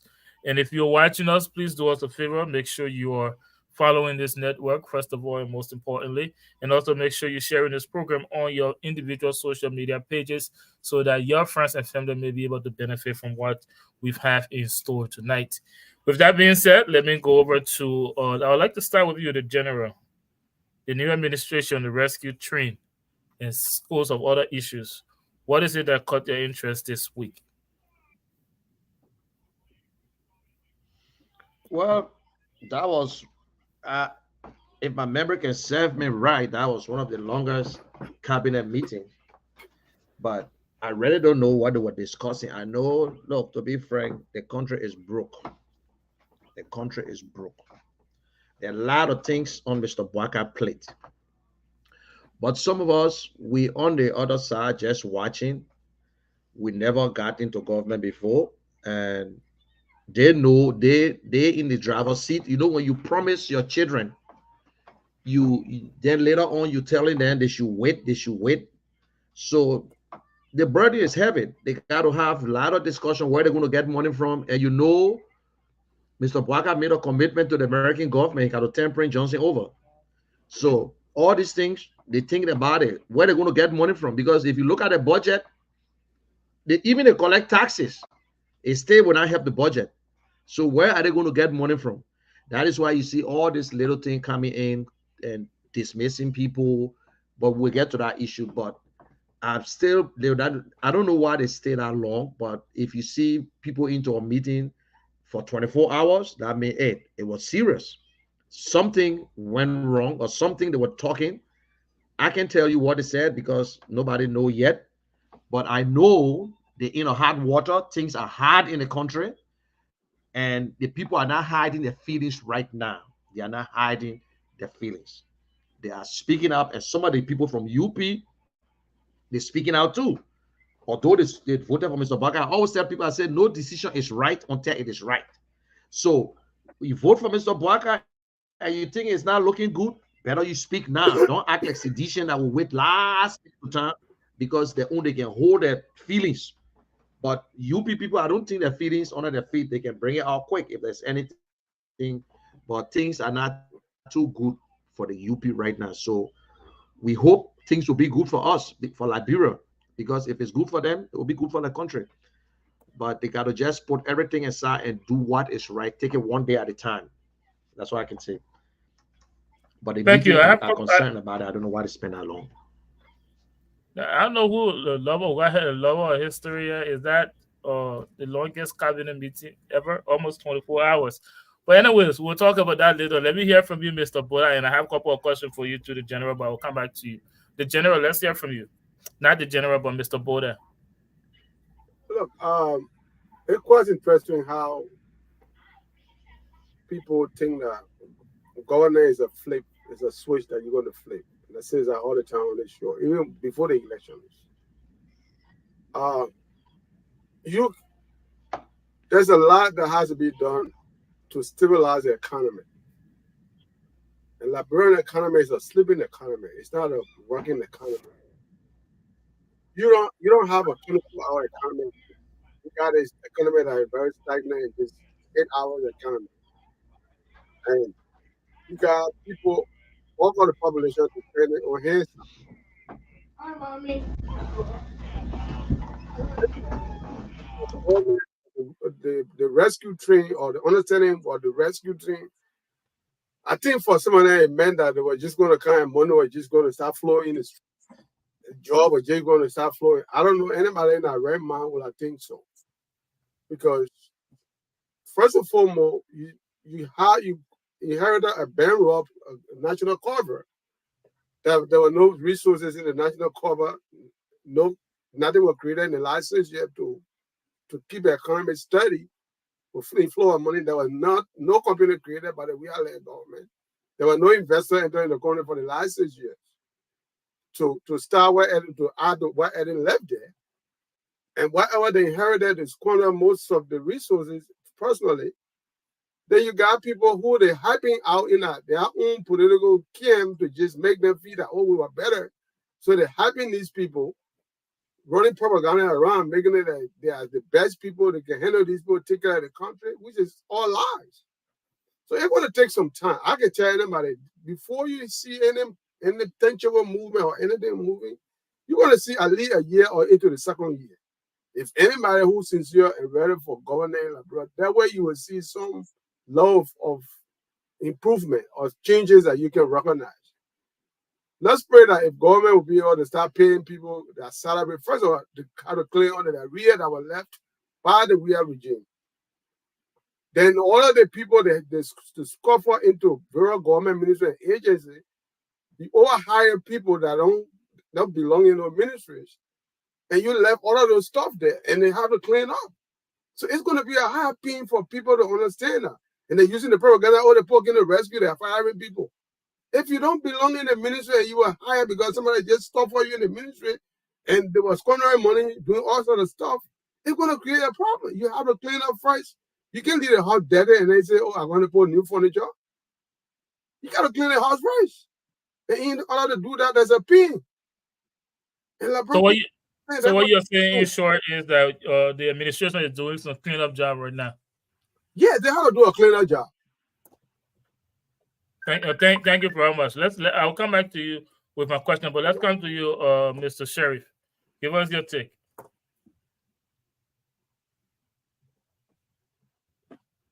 You're muted, Mr. Sheriff. You're on mute.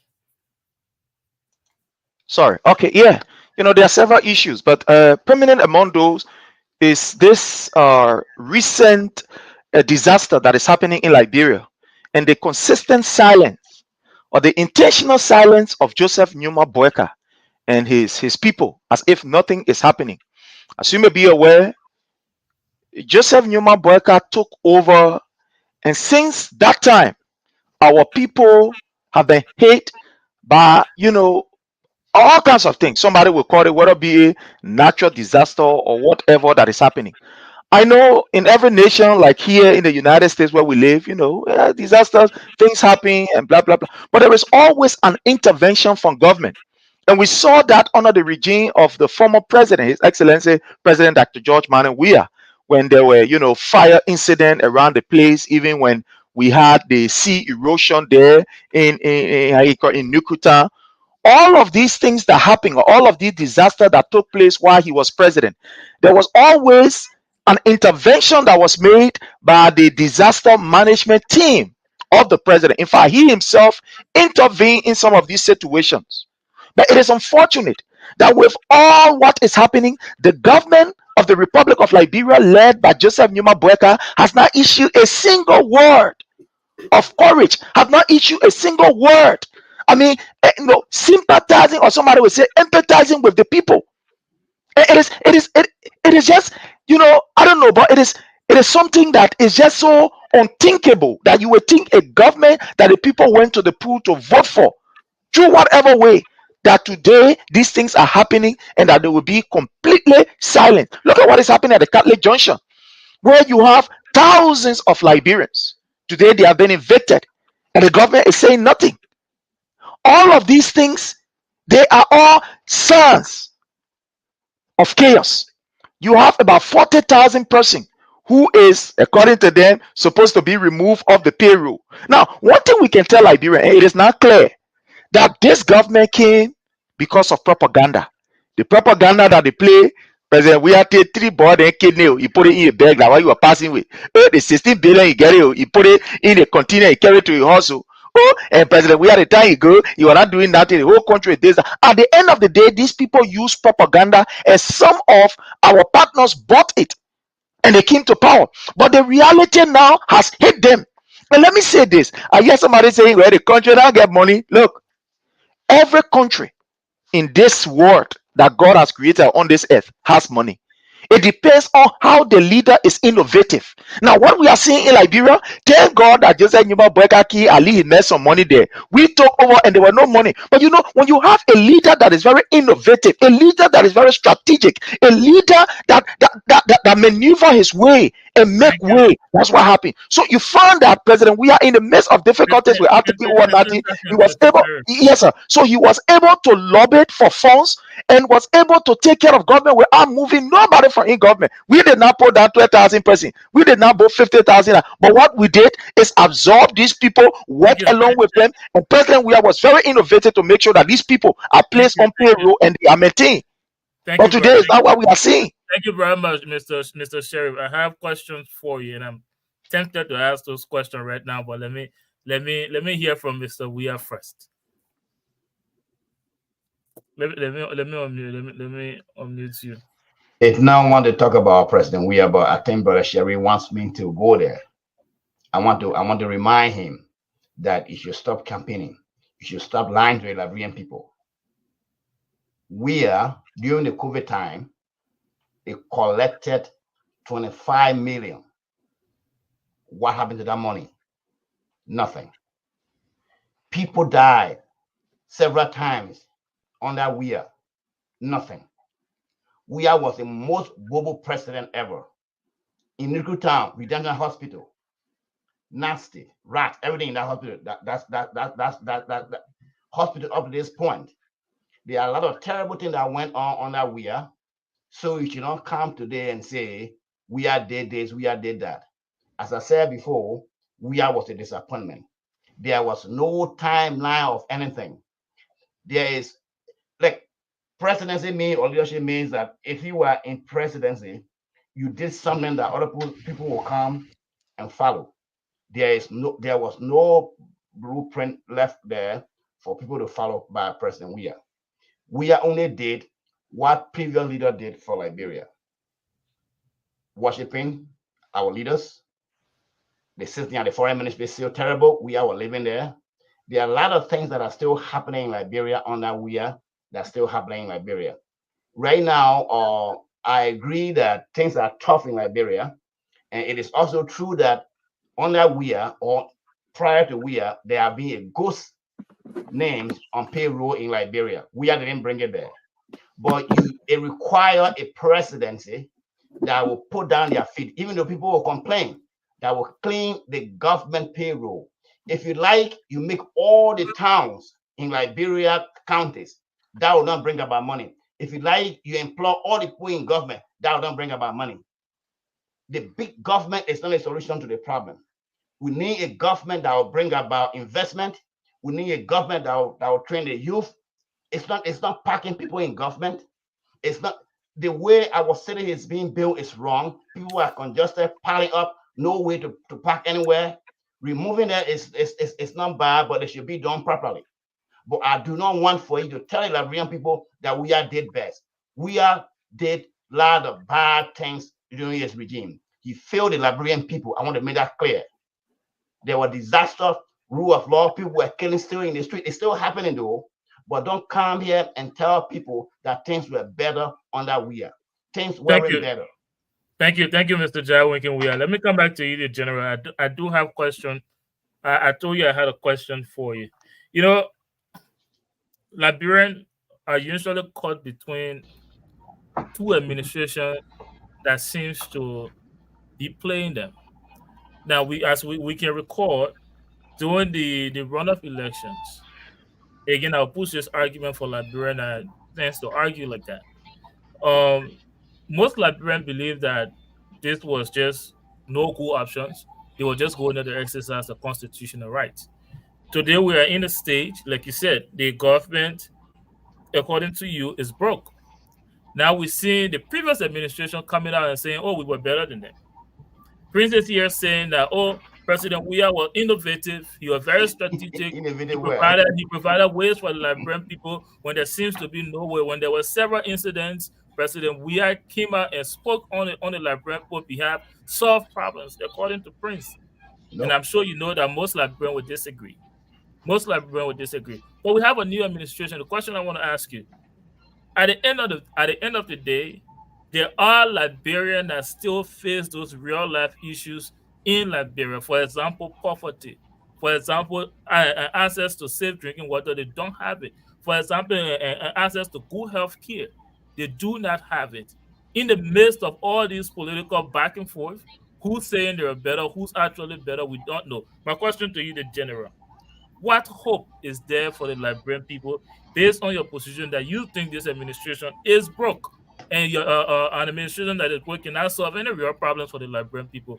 What hope is there for the Liberian people given on what you said? And we also know that this administration has 6 years. What should the Liberian people hope in as we speak? The General. Well, that's a very good question. But one thing I would say, I have not given up yet.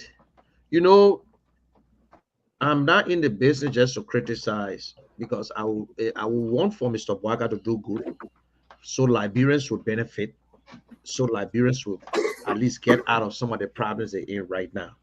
Because I know Mr. Bouaga is not running 2029, so I don't have, so nobody to tell me, but why you want for Mr. Bouaga to succeed?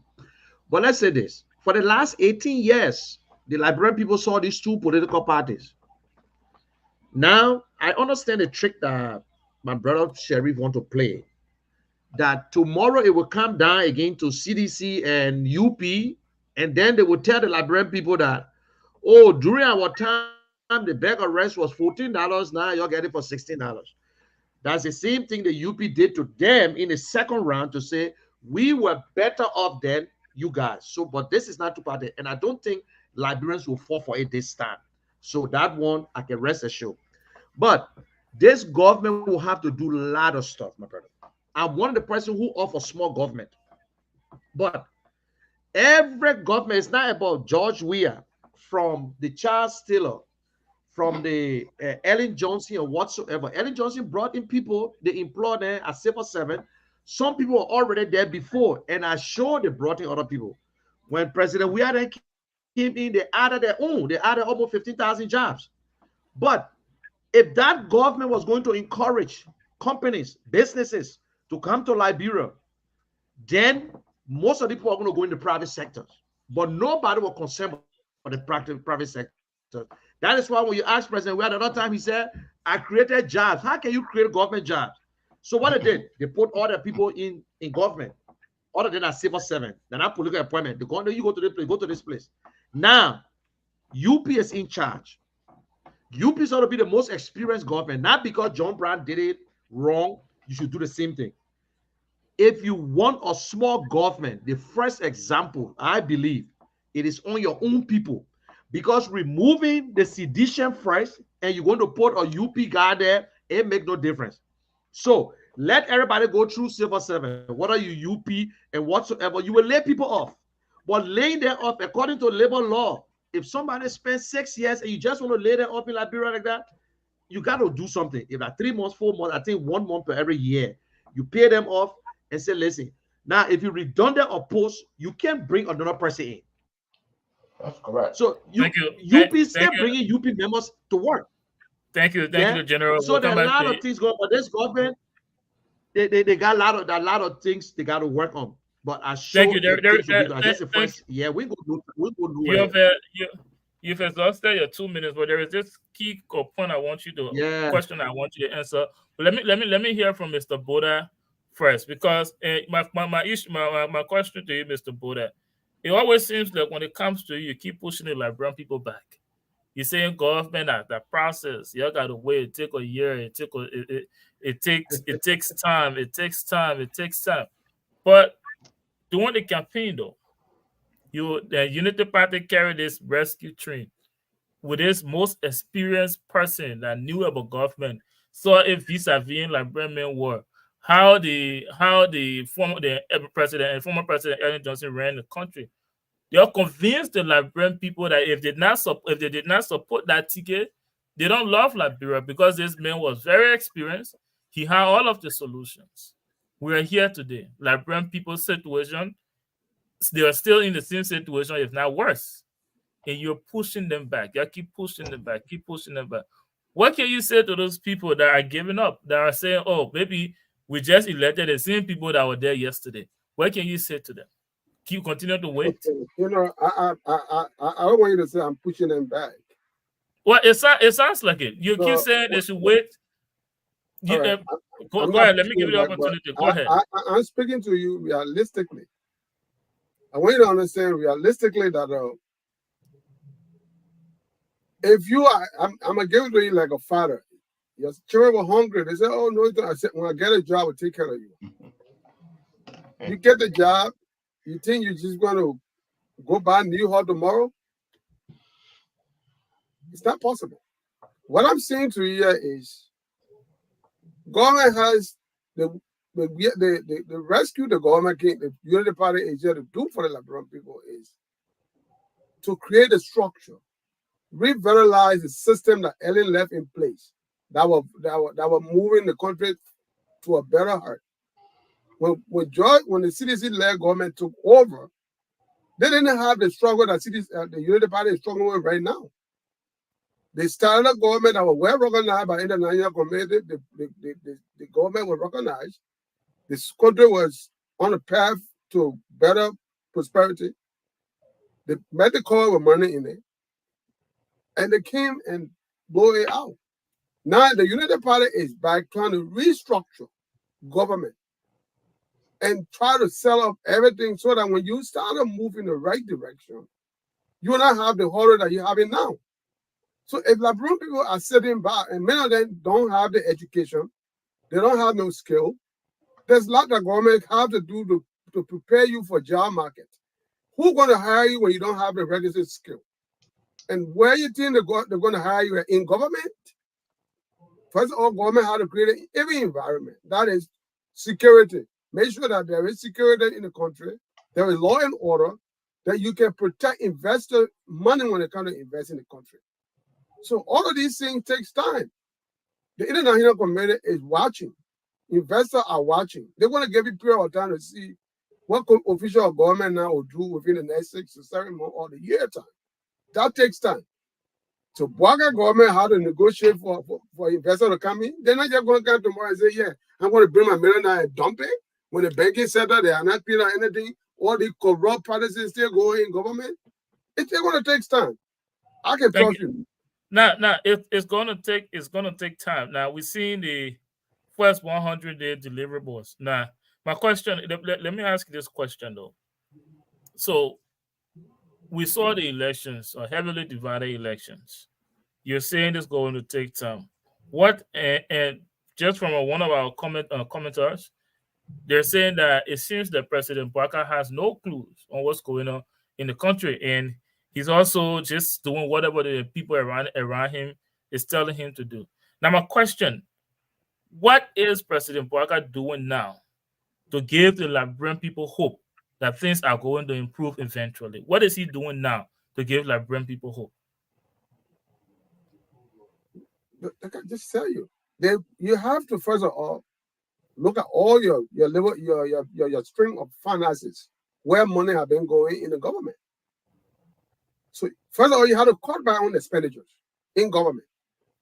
The waste in government, you first of all have to clean up the waste. You might not see all of the things that are happening right now. It's not going to be in the public to say, oh, they. But it takes time. The very ministry agency have to submit reports, what they found in there, what they're going to do to change things, to set things up. So it's a moving process. And I can assure Liberian people, look, you have to be patient. If you think that man are going to fall down from heaven because Bouakai took office in 3 months, then you're going to start having beggar right coming to your house, you're in the wrong place. I am honest to say this here on the public forum. If you're waiting for man to fall from heaven because Bouakai was here yesterday and the CDC is rallying people around the time, making it look that they were there doing something, you're in the wrong boat. Get out of that boat and farm and put things in on your head. Thank you very much. Let's now hear from you, Mr. Jai Winkin. I would like to bring this question to you. As far as this administration, the general said earlier that he thinks the country is broke. Things are tough. President Bouakai needs to do something for the country to improve. And he also said that it is his best. He wants the government to do better. Now, with that being said, how can this administration do better? What are some key things Bouakai can start doing now for the government to eventually do better? And like I asked Mr. Boda, what can he do now to give the Liberian people hope? And lastly, if you were addressed, after you addressed, I'll ask you a 30-second question, but just do those two for now. Okay. I'd like to make one thing clear. Transparency is key.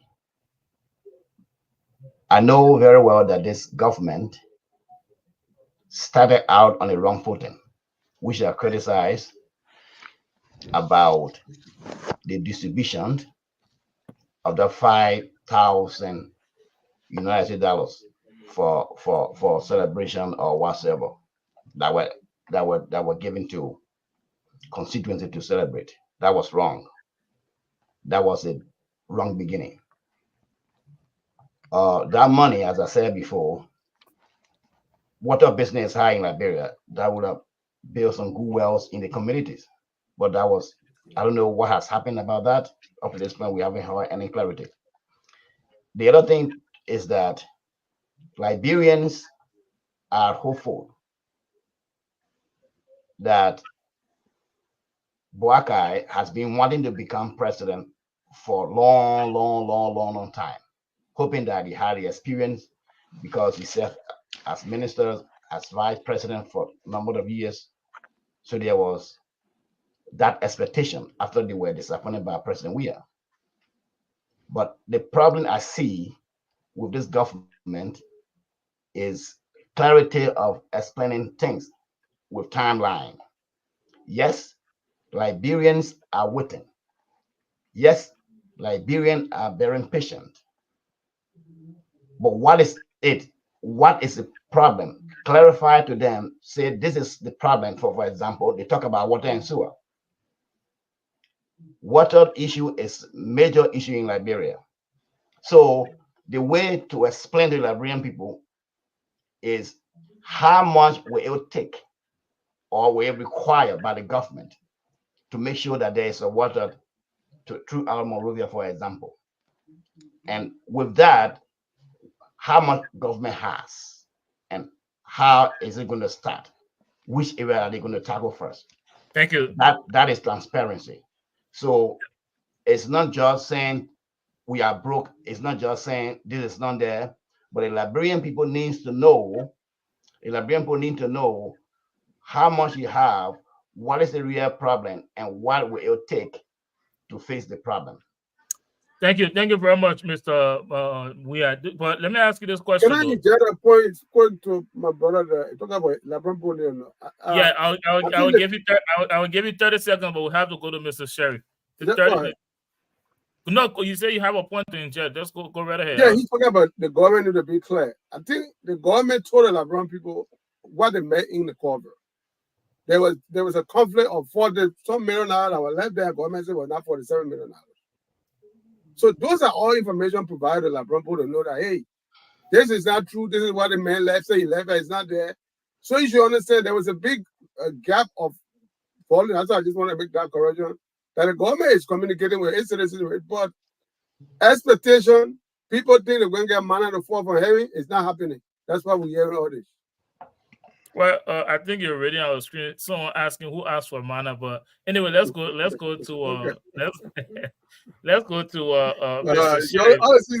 Rescue Mama. I wanted to ask Mr. Weah, but you took the time from me. So let's go to Mr. Sherry. Earlier you talked about a lot of things, and I have to ask you this too, because this does not sound like the administration I saw for the past 6 years. You mentioned during former President Weah administration, he reacted to several incidents contrary to what President Boakai is doing now, not even saying a word, and that's not what Liberian people experience. He was often known to be a bobo president, and I don't know what incident President Weah responded to for you to make the statement that he reacted to most of those incidents and solved problems. And you also said he was very innovative, he was very strategic in handling some issues. I want you to clarify to the Liberian people and just expand on that, because I think most Liberians will agree with and disagree with you. I think Mr. John Winkin, we are on this panel tonight, actually said none of those things actually happen. So let me come back to you. You can point to some specific examples, and then, all right. Audience. Thank you very much. Am I audible? Yes, you are. Okay, fine. Thank you. On the 11th of April, 2019, barely 1 year when President Weah took over, there was a very serious disaster that happened on the Smythe Road, where about, let's say, 19-bedroom house was gutted by fire. When you go on the Executive Mansion website, it is there in April. When that particular incident happened, President Weah did not sit down and allow the people to take placard and carry to the Executive Mansion and say, President Weah, you got to help us. He went there. The disaster management team of the president went to that particular place. And what did he do? He told them that, look, it has happened. But what we are going to do, we are going to have a place for you. And he built a place on the highway for them, so that they can be there and then try to see how best they can be able to at least, gather resources to build whatever was destroyed. We saw that.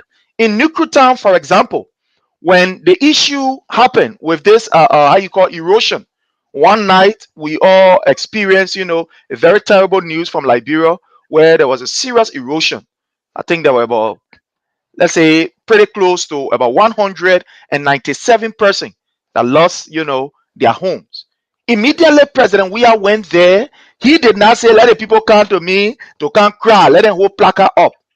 He immediately went there, and that was how, he initiated this issue of the the housing unit there, told them that he was going to intervene, and we all know what happened there. And he was even able to see how best he could give them some non-food items, that in the midst of all of these things, getting non-food items, and even help some of the family heads with financial, let's say aid, with financial aid, that some of them can be able to relocate, inland, and see how best they can maybe get a room or so while they can be able to stabilize, themselves. We saw all of these things. So I just giving you two instances. So the instances, they are very countless. Of recent, when we saw what happened at the Nukutan there, where there was a church incident, that led to lives, being destroyed. What we saw President we are doing, he did not say to the executive manager that we say that there let people come. He took his team and said, look, let's go there. Went to the Redemption Hospital and was able to make sure that he catered to those that were in the hospital with bills, other money and other stuff, to just take care of them. Now, these are the interventions we are talking about. So there were several interventions. I'm just giving you very few that people can count to, people can easily remember. These are just few, but they are countless.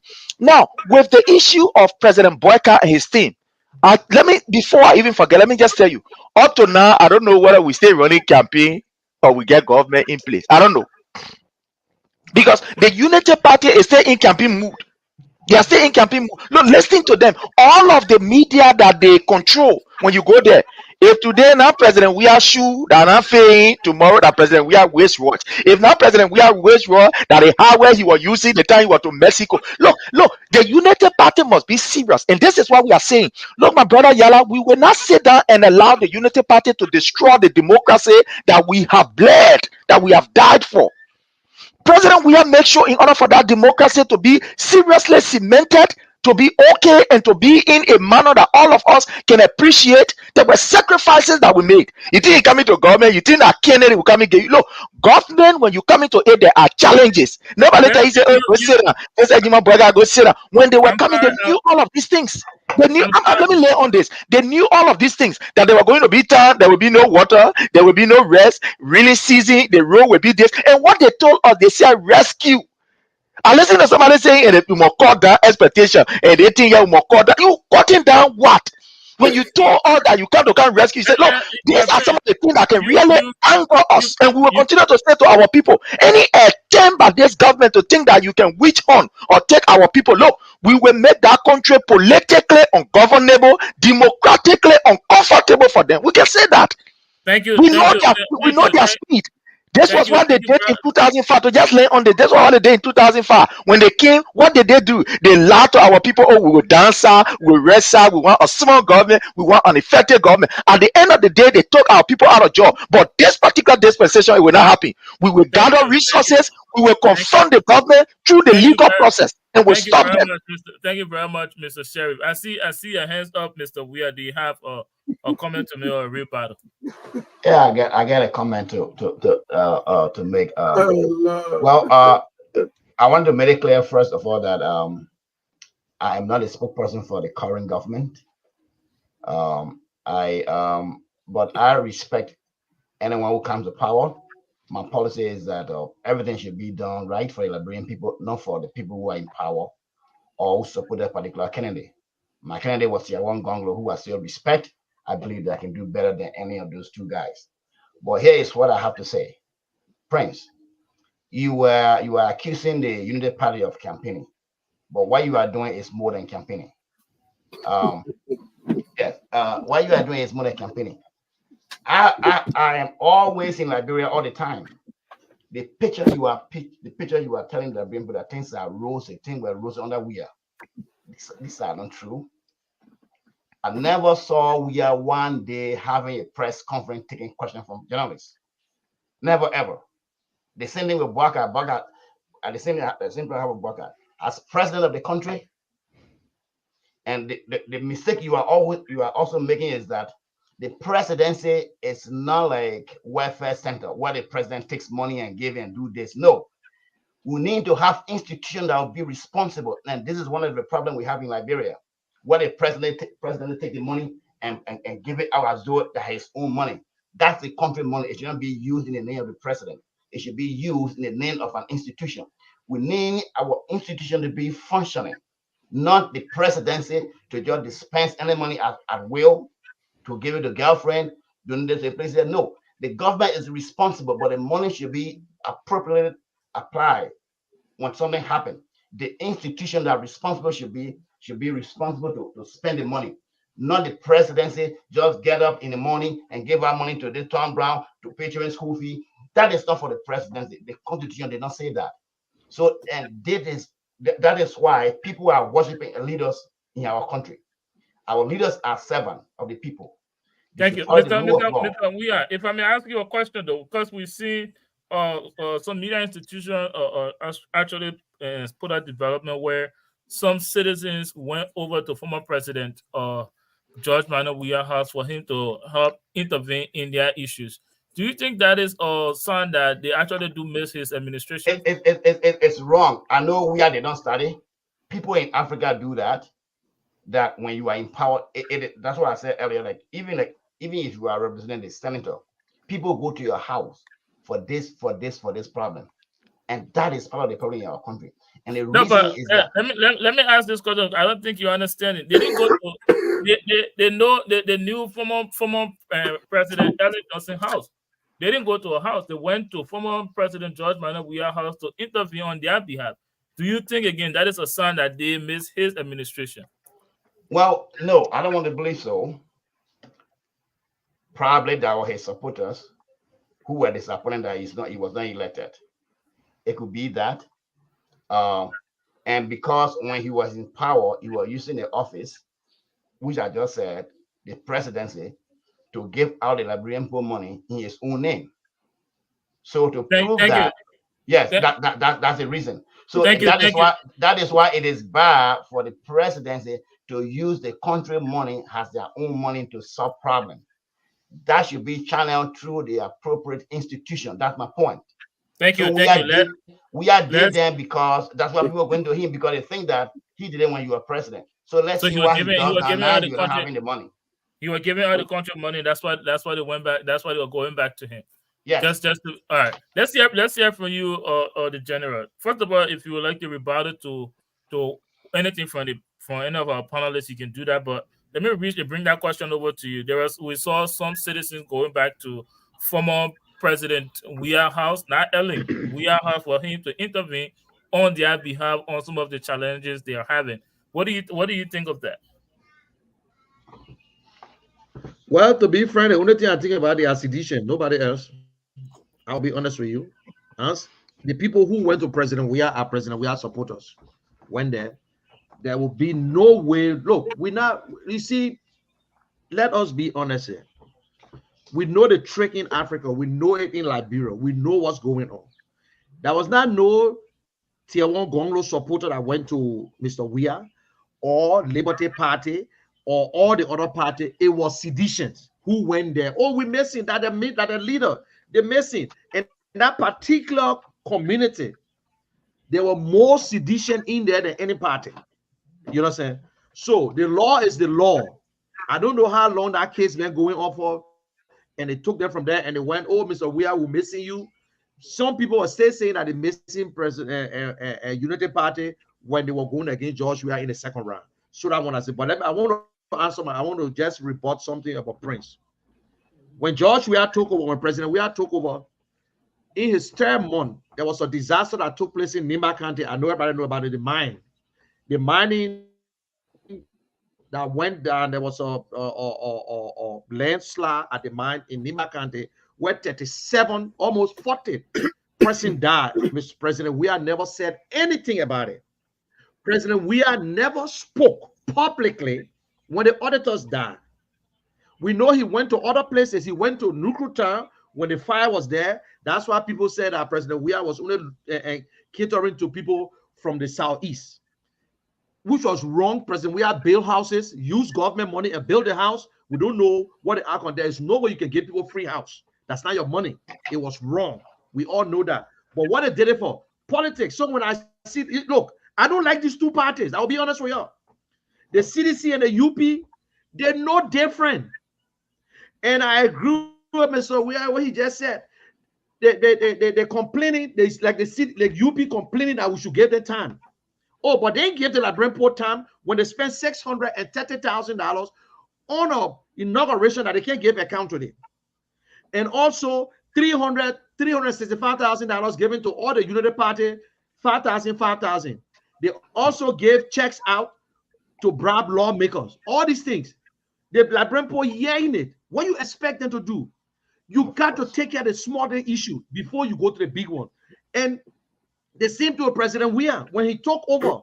Who talked about the $16 billion?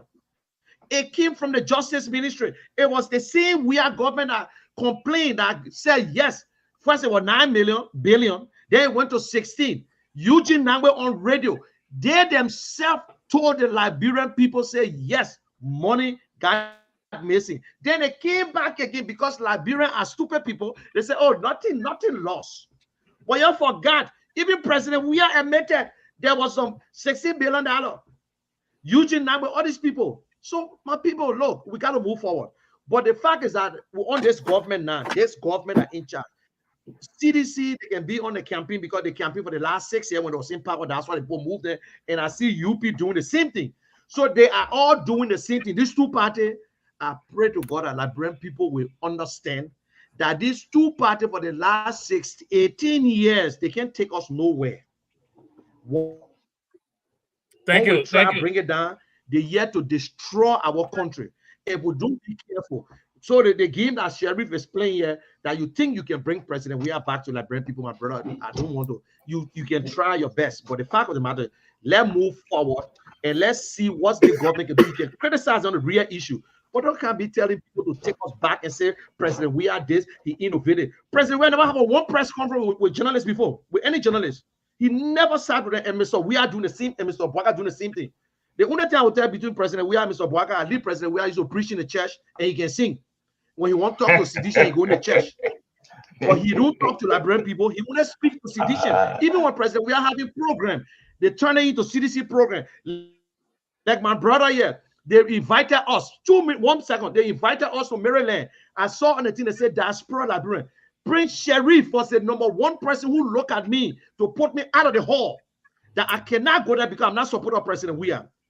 On a Liberian program, Prince Sheriff and the other guys, they put me out of the hall in a hotel that government paid for. And the program said diaspora Liberian. Prince Sheriff that you're looking out there, he put me on. He called police. He called the security on me. And they put me on that hall. Because I was now a Liberian, I'm now a sedition. So I'm not supposed to go in that hall because I don't support President Weah. This guy. That's crazy. Liberians for all of us. Thank you. In fact, somebody just text me. Someone just text me. They said they want to report the station because Prince Jerry is on it. I don't know for what reason. A point of injection. A point of injection. Go right ahead. Yeah, with the last issue that he just raised, we did not put nobody out from the program. Usually people who are covering the program, like press people, you know, and the rest of it, we had a protocol for that particular program that you go, you know, and then get what we call, you know, a clearance so that you can, you know, cover the program officially. And the Big Brother Money was one person who was there, you know, covering the program from that particular angle. So all we ask is that, you know, if you are coming, there were other people who we did not ask, you know, for whether they should have said. In fact, there were members of the opposition who were down there in that particular place because we invited all political parties. All political parties were not Liberian. But at the end of the day, he went there as, you know, as let's say a media personnel. And the only question I asked him was, that, do you have a pass? You know, do you have a pass? Because we said all of the on the line. We said no. I asked you, I said, do you have a pass? That's what I asked. We invited, every political party was invited, including members of the ANC. There were members of the ANC that were there. There were members of the ANC. Mr. Sherry. I gave an example. What about our brother Dapo? Our brother Dapo at the time who supported. Yeah, I'm coming. Let me just make this point. Yes, sir. Let me make this point. Our brother Dapo. You gotta listen to me. No, I'm listening. I'm getting you. Let me. You gotta listen to me. Let's not get away from the issue. We'll use. No, we ain't getting. we'll use another time to address this if you want to explain, I will explain myself. If you guys don't mind, we'll use another time to address this issue. Sure. With that being said, let me go over to Mr. Boda. Mr. Boda, you listened to the general. The general made a very good point that I want you to address. You're asking the Liberian people to give you more time, but there were other issues that Mr. Jawinkin we alluded to. You didn't ask for more time. I think you listened to him. So if you can respond to that. Now you're asking for more time, but you didn't need more time to give each district $5,000. So you did not take care of the smaller issues. Instead, you started doing big things. Can you respond to that? Well, I don't know what you mean by smaller thing or big thing. There's nothing small. Everything is important at a given point. If it was an Independence Day celebration, you couldn't bring everybody to Monrovia. The money that was distributed across the country was not just for Unity Party. It was for Liberians across the country. For what purpose? For the inaugural celebration, because they were having celebration in Monrovia. They fed everybody that went to inaugural. Liberian people ate to that inaugural. They had food. To celebrate. Listen, I was at an inaugural celebration. Mm-hmm. More than $600,000 was spent for inaugural celebration. That was a complete flop. I was there. There were we were sweating almost to pass out. Okay? So giving money to Liberian at the time to celebrate for the inaugural was the first of its kind. I understand we got financial problems, but these Liberian people have suffered so long. If they get them $5,000 to have something that they can eat for that day, I think it was something that. Let me finish, bro. You were speaking, I didn't say anything. Go ahead. Let's protect it. So the fact of the matter is that I understand, we're going to hold, everybody has a right to hold the Unity Party accountable for anything. It is a right of every Liberian, the free price the Liberian people have, the willpower, and it is a constitutional right to question anything they feel necessary that the government did, and I'm not in the right interest of the Liberian people. But the $5,000 was distributed to Liberian across the board. Every Liberian, whether you are Unity partisan or whatever partisan, it didn't go to say this also Unity partisan. No, it was for the Liberian people to celebrate July 26th. If my brother had point on it, that his personal opinion, and I cannot say you don't need to. Secondly, was it necessary? Yes, it was necessary, in my opinion.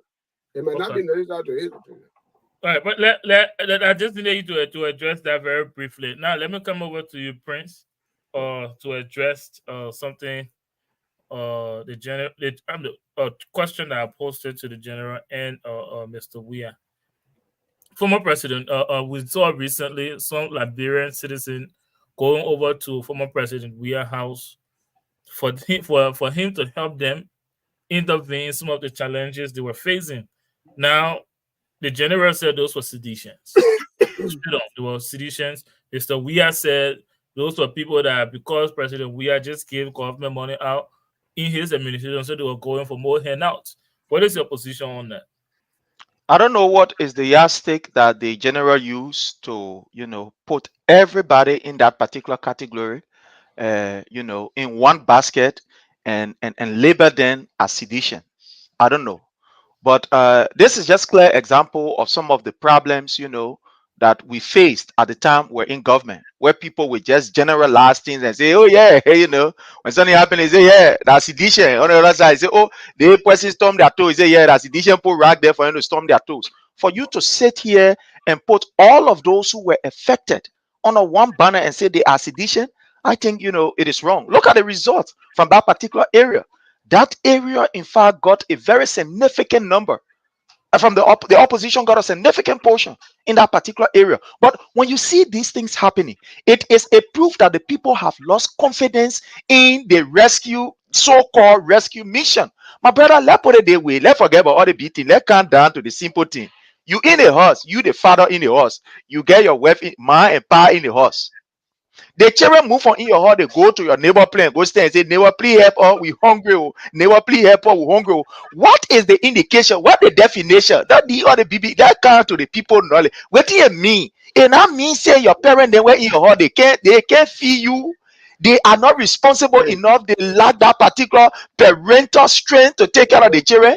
Today, what we are seeing Liberians. We are seeing Liberians who overwhelmingly voted for the so-called rescue mission. Today are running to president. We are, like you said, as president. We are the only person who ran as president and former president in Liberia. Thank God we get Mala Ellen Justice Ellie with the not Iho. The way they were talking, say, oh, you kept Mala Ellen Justice Ellie, your crucified, your poor on firing squad. Because by now we're going to say, but any man are the only man there. So thank God we get Madam Ellen Justice Ellie. Why they did not go to Madam Ellen Justice Ellie? Why they did not go there? Why they did not go to other people? They ran to President Weah because over the period, President Weah have used, you understand, what is transparent enough to be able to meet the people. I'm listening to our own father saying, you know, the way you are just sharing money. Look, to tell Liberia people money and give it to them when they are faced with problem is why you are condemning. To use the money so that our children can have the opportunity to go to the University of Liberia and acquire education. Is it a bad thing? To learn on this, to just learn on this, to use the Liberian people money and pay for children YS fee, where our children were denied of education in our place. Someone read 12, they can't tell why they didn't get no paper because of that. They will say they ain't qualified, they're not supposed to get job. For president, we have to tell Liberian people money and pay the children school fee. For us to be clapping for president, we are here now on the show. For us to be, let me learn on this. For us to be clapping for president, we are. You say you best. You say you best. For us to be praising president, we are. You say you best. That he used Liberian people money to help the Liberian people children. Then you vest. We gotta respect the time. Yeah, no, I respect the time. Yes, sir.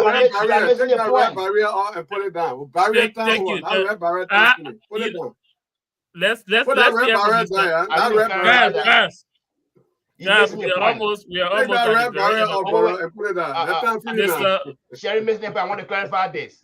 Before you say that, we are almost at the end of the show. So yeah, we'll only be doing a minute, and I'll be interrupting you guys. And please, guys, let's respect the time. Mr. Weah, 1 minute. Okay, so Mr. Sheriff, I did not go against helping the Liberian people. But I am saying it is wrong to do it in the name of a single image. That should be done through institutions. That's what I was just. Here you are in the United States. All the people on welfare you can apply. There are institutions available. You can go to Joe Biden's house. You can go to anybody's house to get things. They put in place institutions so that those who are affected can go and get help. So what I'm saying is that in order for that to happen in Liberia, we need to put in place institutions that will be responsible to take care of these things, not the presidency or minister or senator. No, that's all my point here. Thank you. If the students in Liberia know that they can apply to the president and get it something, they will get it. But it is the government that appropriate the money for that particular purpose. But it should not be a single person giving the money out. That's all the point I'm making, sir. Thank you very much. General, do you have a rebuttal? Yeah, not even a rebuttal. The same person who texted me, they just said that a good for Prince Sherry to be on the show for UP people. That I mean, that's what the person said. But what I'm saying, they said okay, let Prince stay on the show so he will deal with the UP people. But listen, I said it the other day. You will not stop sedition from talking because you have not done nothing more than sedition. CDC. Because at the time, like people were buying rest, they were subsidizing the rest and were cheap. And then under your administration, it going to $16, $17. You expect CDC to tell you you're not doing nothing. And the Liberian people will complain at the end of the day. That's why I say the simplest thing, the little things. You would say, dry meat sweet, but what you'll be eating that the meat get dry. The people need rice, they need job. Concentrate on it while you're doing the big stuff. You can't just cut down everything. You can't just stop the wire fee. You can't stop all this thing. That what's you doing? You stay calm. And I said it before, you guys are coming with it will be a problem. And let me be honest, the two parties, I don't like you. I'll be true with you. But the seditions, the local people are prefer the leadership is not okay. But Mr. Bwaka is still making a mistake. Mr. Bwaka is the most experienced man ever in our history to be elected after 45 years in government. He's supposed to know on day one what to do. Exactly. So, Mr. My brother Martin is saying that, oh, the people did no. You in America, you're America. The people in Liberia. Don't talk like American man. Talk about the people back there. Things are hard. You told them you will put the pay back that CDC cut off. Now you're cutting people off, and you still bring them. You said you were getting rest, nothing. So please, thank you. Thank you very much. Let's give Mr. Boda, since he mentioned his name, let's give Mr. Boda the opportunity to respond. Look. Let us stop and be real. Let's face the reality of our society, right? It's not. We're not going. You have to have the high hate, and you'll get the soft spot at some point and come ahead. All right. You cannot subsidize, continue to subsidize residents in Liberia. Is not the way forward. Okay. Government have reduced tariff for people to bring in stuff at the port, which is give way for tariff on stuff. Government is working on all the kings within government to do whatever they do. Mr. Sherry, you're talking about my brother talking about the wire fee, the this fee. Where is the policy that the CDC government left in place? What are the policy in government that is money? How the money was being funded to? What is the budget line that is in government that was passed in legislature and become a policy and law to assist the people? Oh yeah, we are paying poor school fee. We are paying school fee. He got money. Why can't he continue paying the school fee? He's a nice man. He's a humanitarian. The prince said the man is a nice man. They put money to him. Why he can't order a ship to come? Tell him it's a nice man. Don't sit there and tell us something that you're collecting sedition around, like my brother said, and bring it to your house to make it look like Bwaka government look ugly because Bwaka ain't bad burger right into the one CDC. All of you sedition, you sit down and keep quiet for now until we set up team for y'all and make sure we put the government on the right path and we'll move forward. Take that barrel from off your head, and we're talking about leading, we're talking about government, we're not talking about meditating here. Thank you. I'm glad. I'm guessing you're addressing Mr. Sherry. Mr. Sherry, before I give you the opportunity to respond, let me ask you this question though. On staying on this issue with Mr. Sherry, we're enjoying this show, yo. Oh, he enjoyed it. I think everybody getting the fair share of time in general. Don't do that. Anyways, let me ask you this question though. Yes, sir. Staying on the issues of citizens going over to the former president's house, don't you think that is a recipe for chaos? Since you let tussle and tussle, don't you think that the way General say that sedition won't start something in the country, they won't make noise? That why they're going back to the political leader just to start something in the country? Don't you think if it were well-meaning Liberian, they would have taken the proper channel to address the issue and now go to President Weah, who is not just a private citizen, to address the issue? Don't you think that they should have followed the right channel as well-meaning Liberian for people to not say, oh, that sedition doing it here? Address that. Okay, so let's just put it in the bracket for just a minute. Let's put ourselves in the bracket that all the people who went to President Weah, they are sedition. Just for 1 minute, even though they are not. But they show a very deep, hated government that we are now operating under.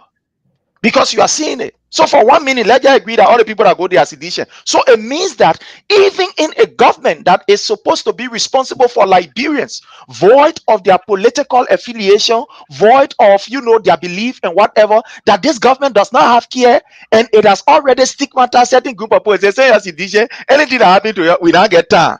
There's the reason why they ran to somebody who has stand for them. So if these things are happening and people want to put it under the banner that all of these are sedition, because we are seeing it.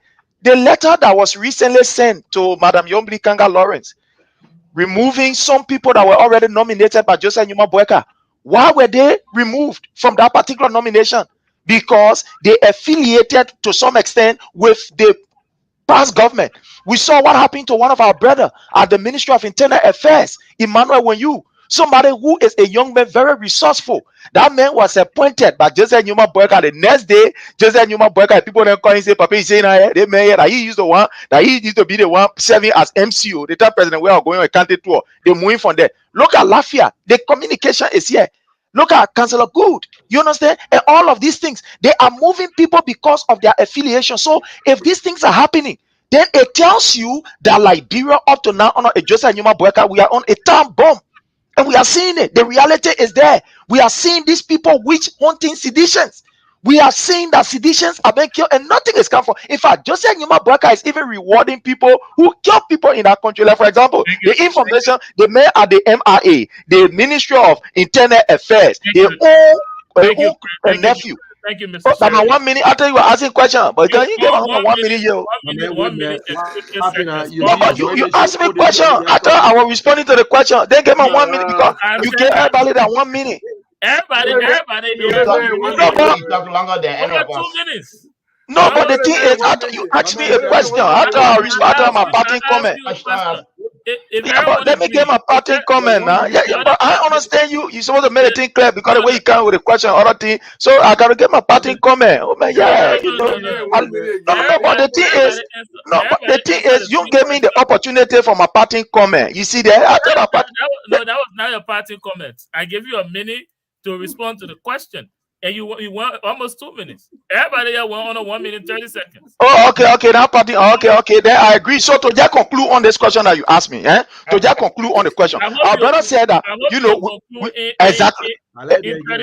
Exactly so. So he said that we must be real. So for us to be real, let's look at the reality on the ground. Joseph Newman Boyka is the president of the Republic of Liberia, not president of Unity Party. So therefore, every Liberian must be entitled to equal protection and equal job opportunity. Not to which one people who you believe that they used to hold a mark, the time president we are passing around, or that they want used to hold an umbrella. So therefore, we'll move them for in government.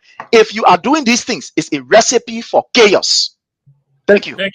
Thank you very much, Mr. Sheriff, and to all of you panelists. Let's take our last break. When we come back, we'll ask for a closing remark and then draw the curtain to this episode. We'll see you guys after the break.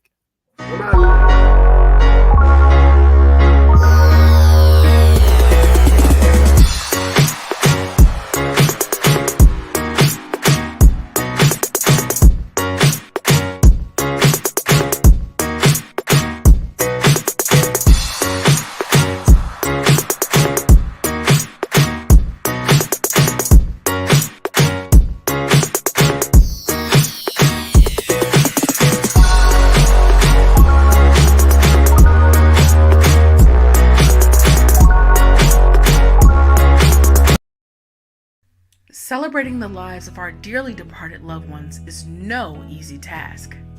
That's why you become family the minute you walk through the doors of the Exodus Funeral Chapel. Exodus Funeral Chapel is deeply committed to helping you navigate your way through this difficult time. Our services are reliable, affordable, and professional. Call us, visit our website, or feel free to stop by in person for your consultation. At the Exodus Funeral Chapel, we believe in the dignity of your loved ones. Empathy and respect is the goal of our staff. Exodus Funeral Chapel. Empathy, respect, and dignity.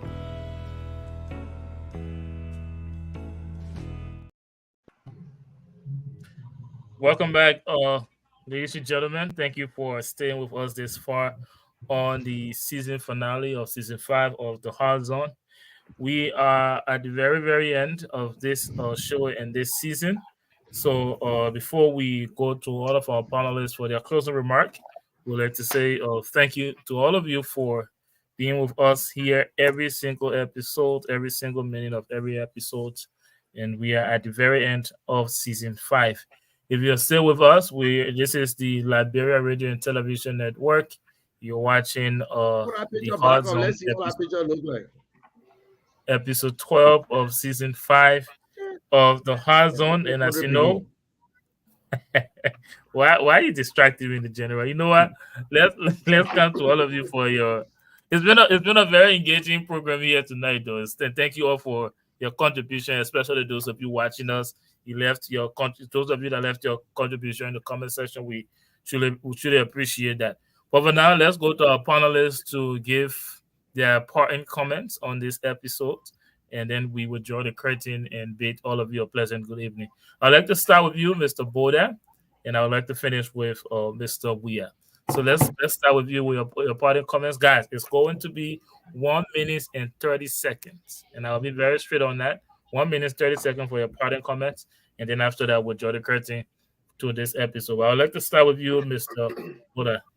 Give us your parting comments. Look, thank you, Derek, for the opportunity to be on the platform tonight and always be here to share our insight and how we understand the situation in Liberia from a different perspective and different analysis. But I want to tell the Liberian people, look, it's going to be okay. I mean, you cannot rebuild Liberia in 3 months. You cannot fix all of the whole in the way in 3 months or in 6 months. It's not possible. That's the reality. But it's going to be okay. And you have to get some high love and before, don't just sugarcoat things with the kids. The Liberian people need to understand government is overcrowded. I wanted to hold the Unity Party accountable, hold them to the feet to the fire. And my next thing here is to my CDC brothers and sisters. Stop. Take a break. The Liberian people has spoken. They gave you your term of 6 years to lead them. And you exhaust that time. If they know that you did all that you claim that you good to them, they're going to retain you for another 6 years. So you put your barrel, your red barrel, the muya, pack it in the suitcases, and be a useful citizen, not just a critic for being a critic. Thank you. Thank you very much. Thank you very much, Mr. Boda. Now let's hear from you, Mr. Sheriff. It is unfortunate that up to now, as we speak, the Liberian government have not even addressed the Liberian people from that 24-hour meeting that they had. These people talk about making sure that no car will hitch. That whole thing is a particular, in fact, it's a fiasco. The Liberian people still waiting to hear from them. President Joseph Numa Boyka told us that he came to rescue. As we speak, the entire nation is engulfed with fire. I'm afraid. If you are not coming to come rescue, then what will happen? You know, I remember back in the 80s as a boy, they used to have something on show. They say they get Chanifa element, that ninja show. They get the water element, they get the ninja, the wood, this, that. I don't know whether that fire will come with. The entire country now is catching by fire, and President can't even talk. He's saying now he crank his leg. Somebody say, let's be real. The reality of the issue is that President Weah was able to use the Liberian people money to solve the problem. Even though we did not need plenty of money in the coffers, but President Weah used the occasion to go out there to fend, to talk to his friends, to talk to other friendly government. Since Joseph Numa Boyka took over, all the time he went out, that only for hospital building. He's sick, that the time he can go up. He's sick. That kind of thing will be in for 6 years. You are going on the people ground, like for example in King George, and killing the people and say, "We must keep quiet." You have turned the entire nation now to be a gangster paradise. That people are leaving Liberia. Liberia has now become a fearful country under Joseph Numa Boyka. When the night is coming, 5 o'clock, people running away from on the street. Only because the police that's supposed to be saving people now, the police now turn to another gangster. Look at the EPS director, the things that he's writing on Facebook. EPS director, we cross line, we do this. Look, Joseph Numa Boyka must lead and rescue our people. Thank you very much, Mr. Chef. You can see the timer behind me, right? No, I thought I was. Okay. I turned on it. Yeah, I can see. I see something running. You know. Thank you very much, Prince, for your closing remark. Now let's hear from you, the general. Give us your closing remark. Oh God. The general, are you with us? He's saying muted. I'll have to restart your timer. Let's. No, I can't. I can't do it from here. I think he has to do it. The general, you're on mute. Yeah, I'm sorry. Yeah, thank you. Yeah, I want to say thanks for the show.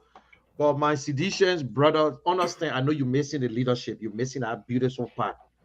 For UP, you got won, but you're still angry. My first time people who win, and they stay first. And up to now, there's no unity in Liberia. It's continuing to be widening. if you guys are not careful, I will agree with Sheriff on this one. We sitting on a time bomb. Because if Mr. Bwaka don't do it right, we from the other party, apart from CDC, they are looking to go in the street and just embarrass your government. But we don't want it. And we continue to say we're giving your time. But you people sell us time. Based on your information, things that are coming up, we stay afraid. We don't know if you will make it. Because you guys switch. Okay, look at the budget. You switch money from this to this place. You complain about George, we are in NSA, but you just took it to $11 million. You put bulk of the money back to finance ministry. And because you cut the president money, so, oh yeah, the money we are making, no. So there are a lot of things. If you want to change, you change from yourself. Mr. Bwaka's son got 6 brand new trucks. It was 3 first, but it got 6.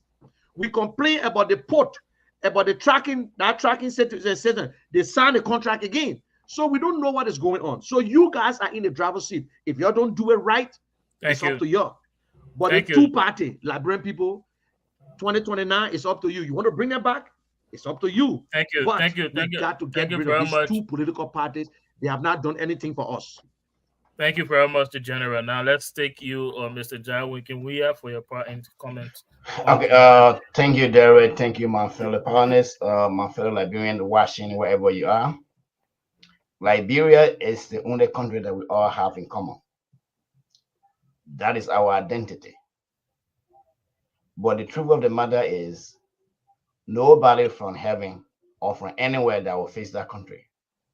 Only Liberians can fix it. And the problem we have in Liberia is looking up to people to do for us. Our government is responsible to create the environment, to create the opportunity for us Liberians to empower ourselves. It is wrong, whether you are president, whether you are minister, whether you are senator, to dish out money. That is not the way to go.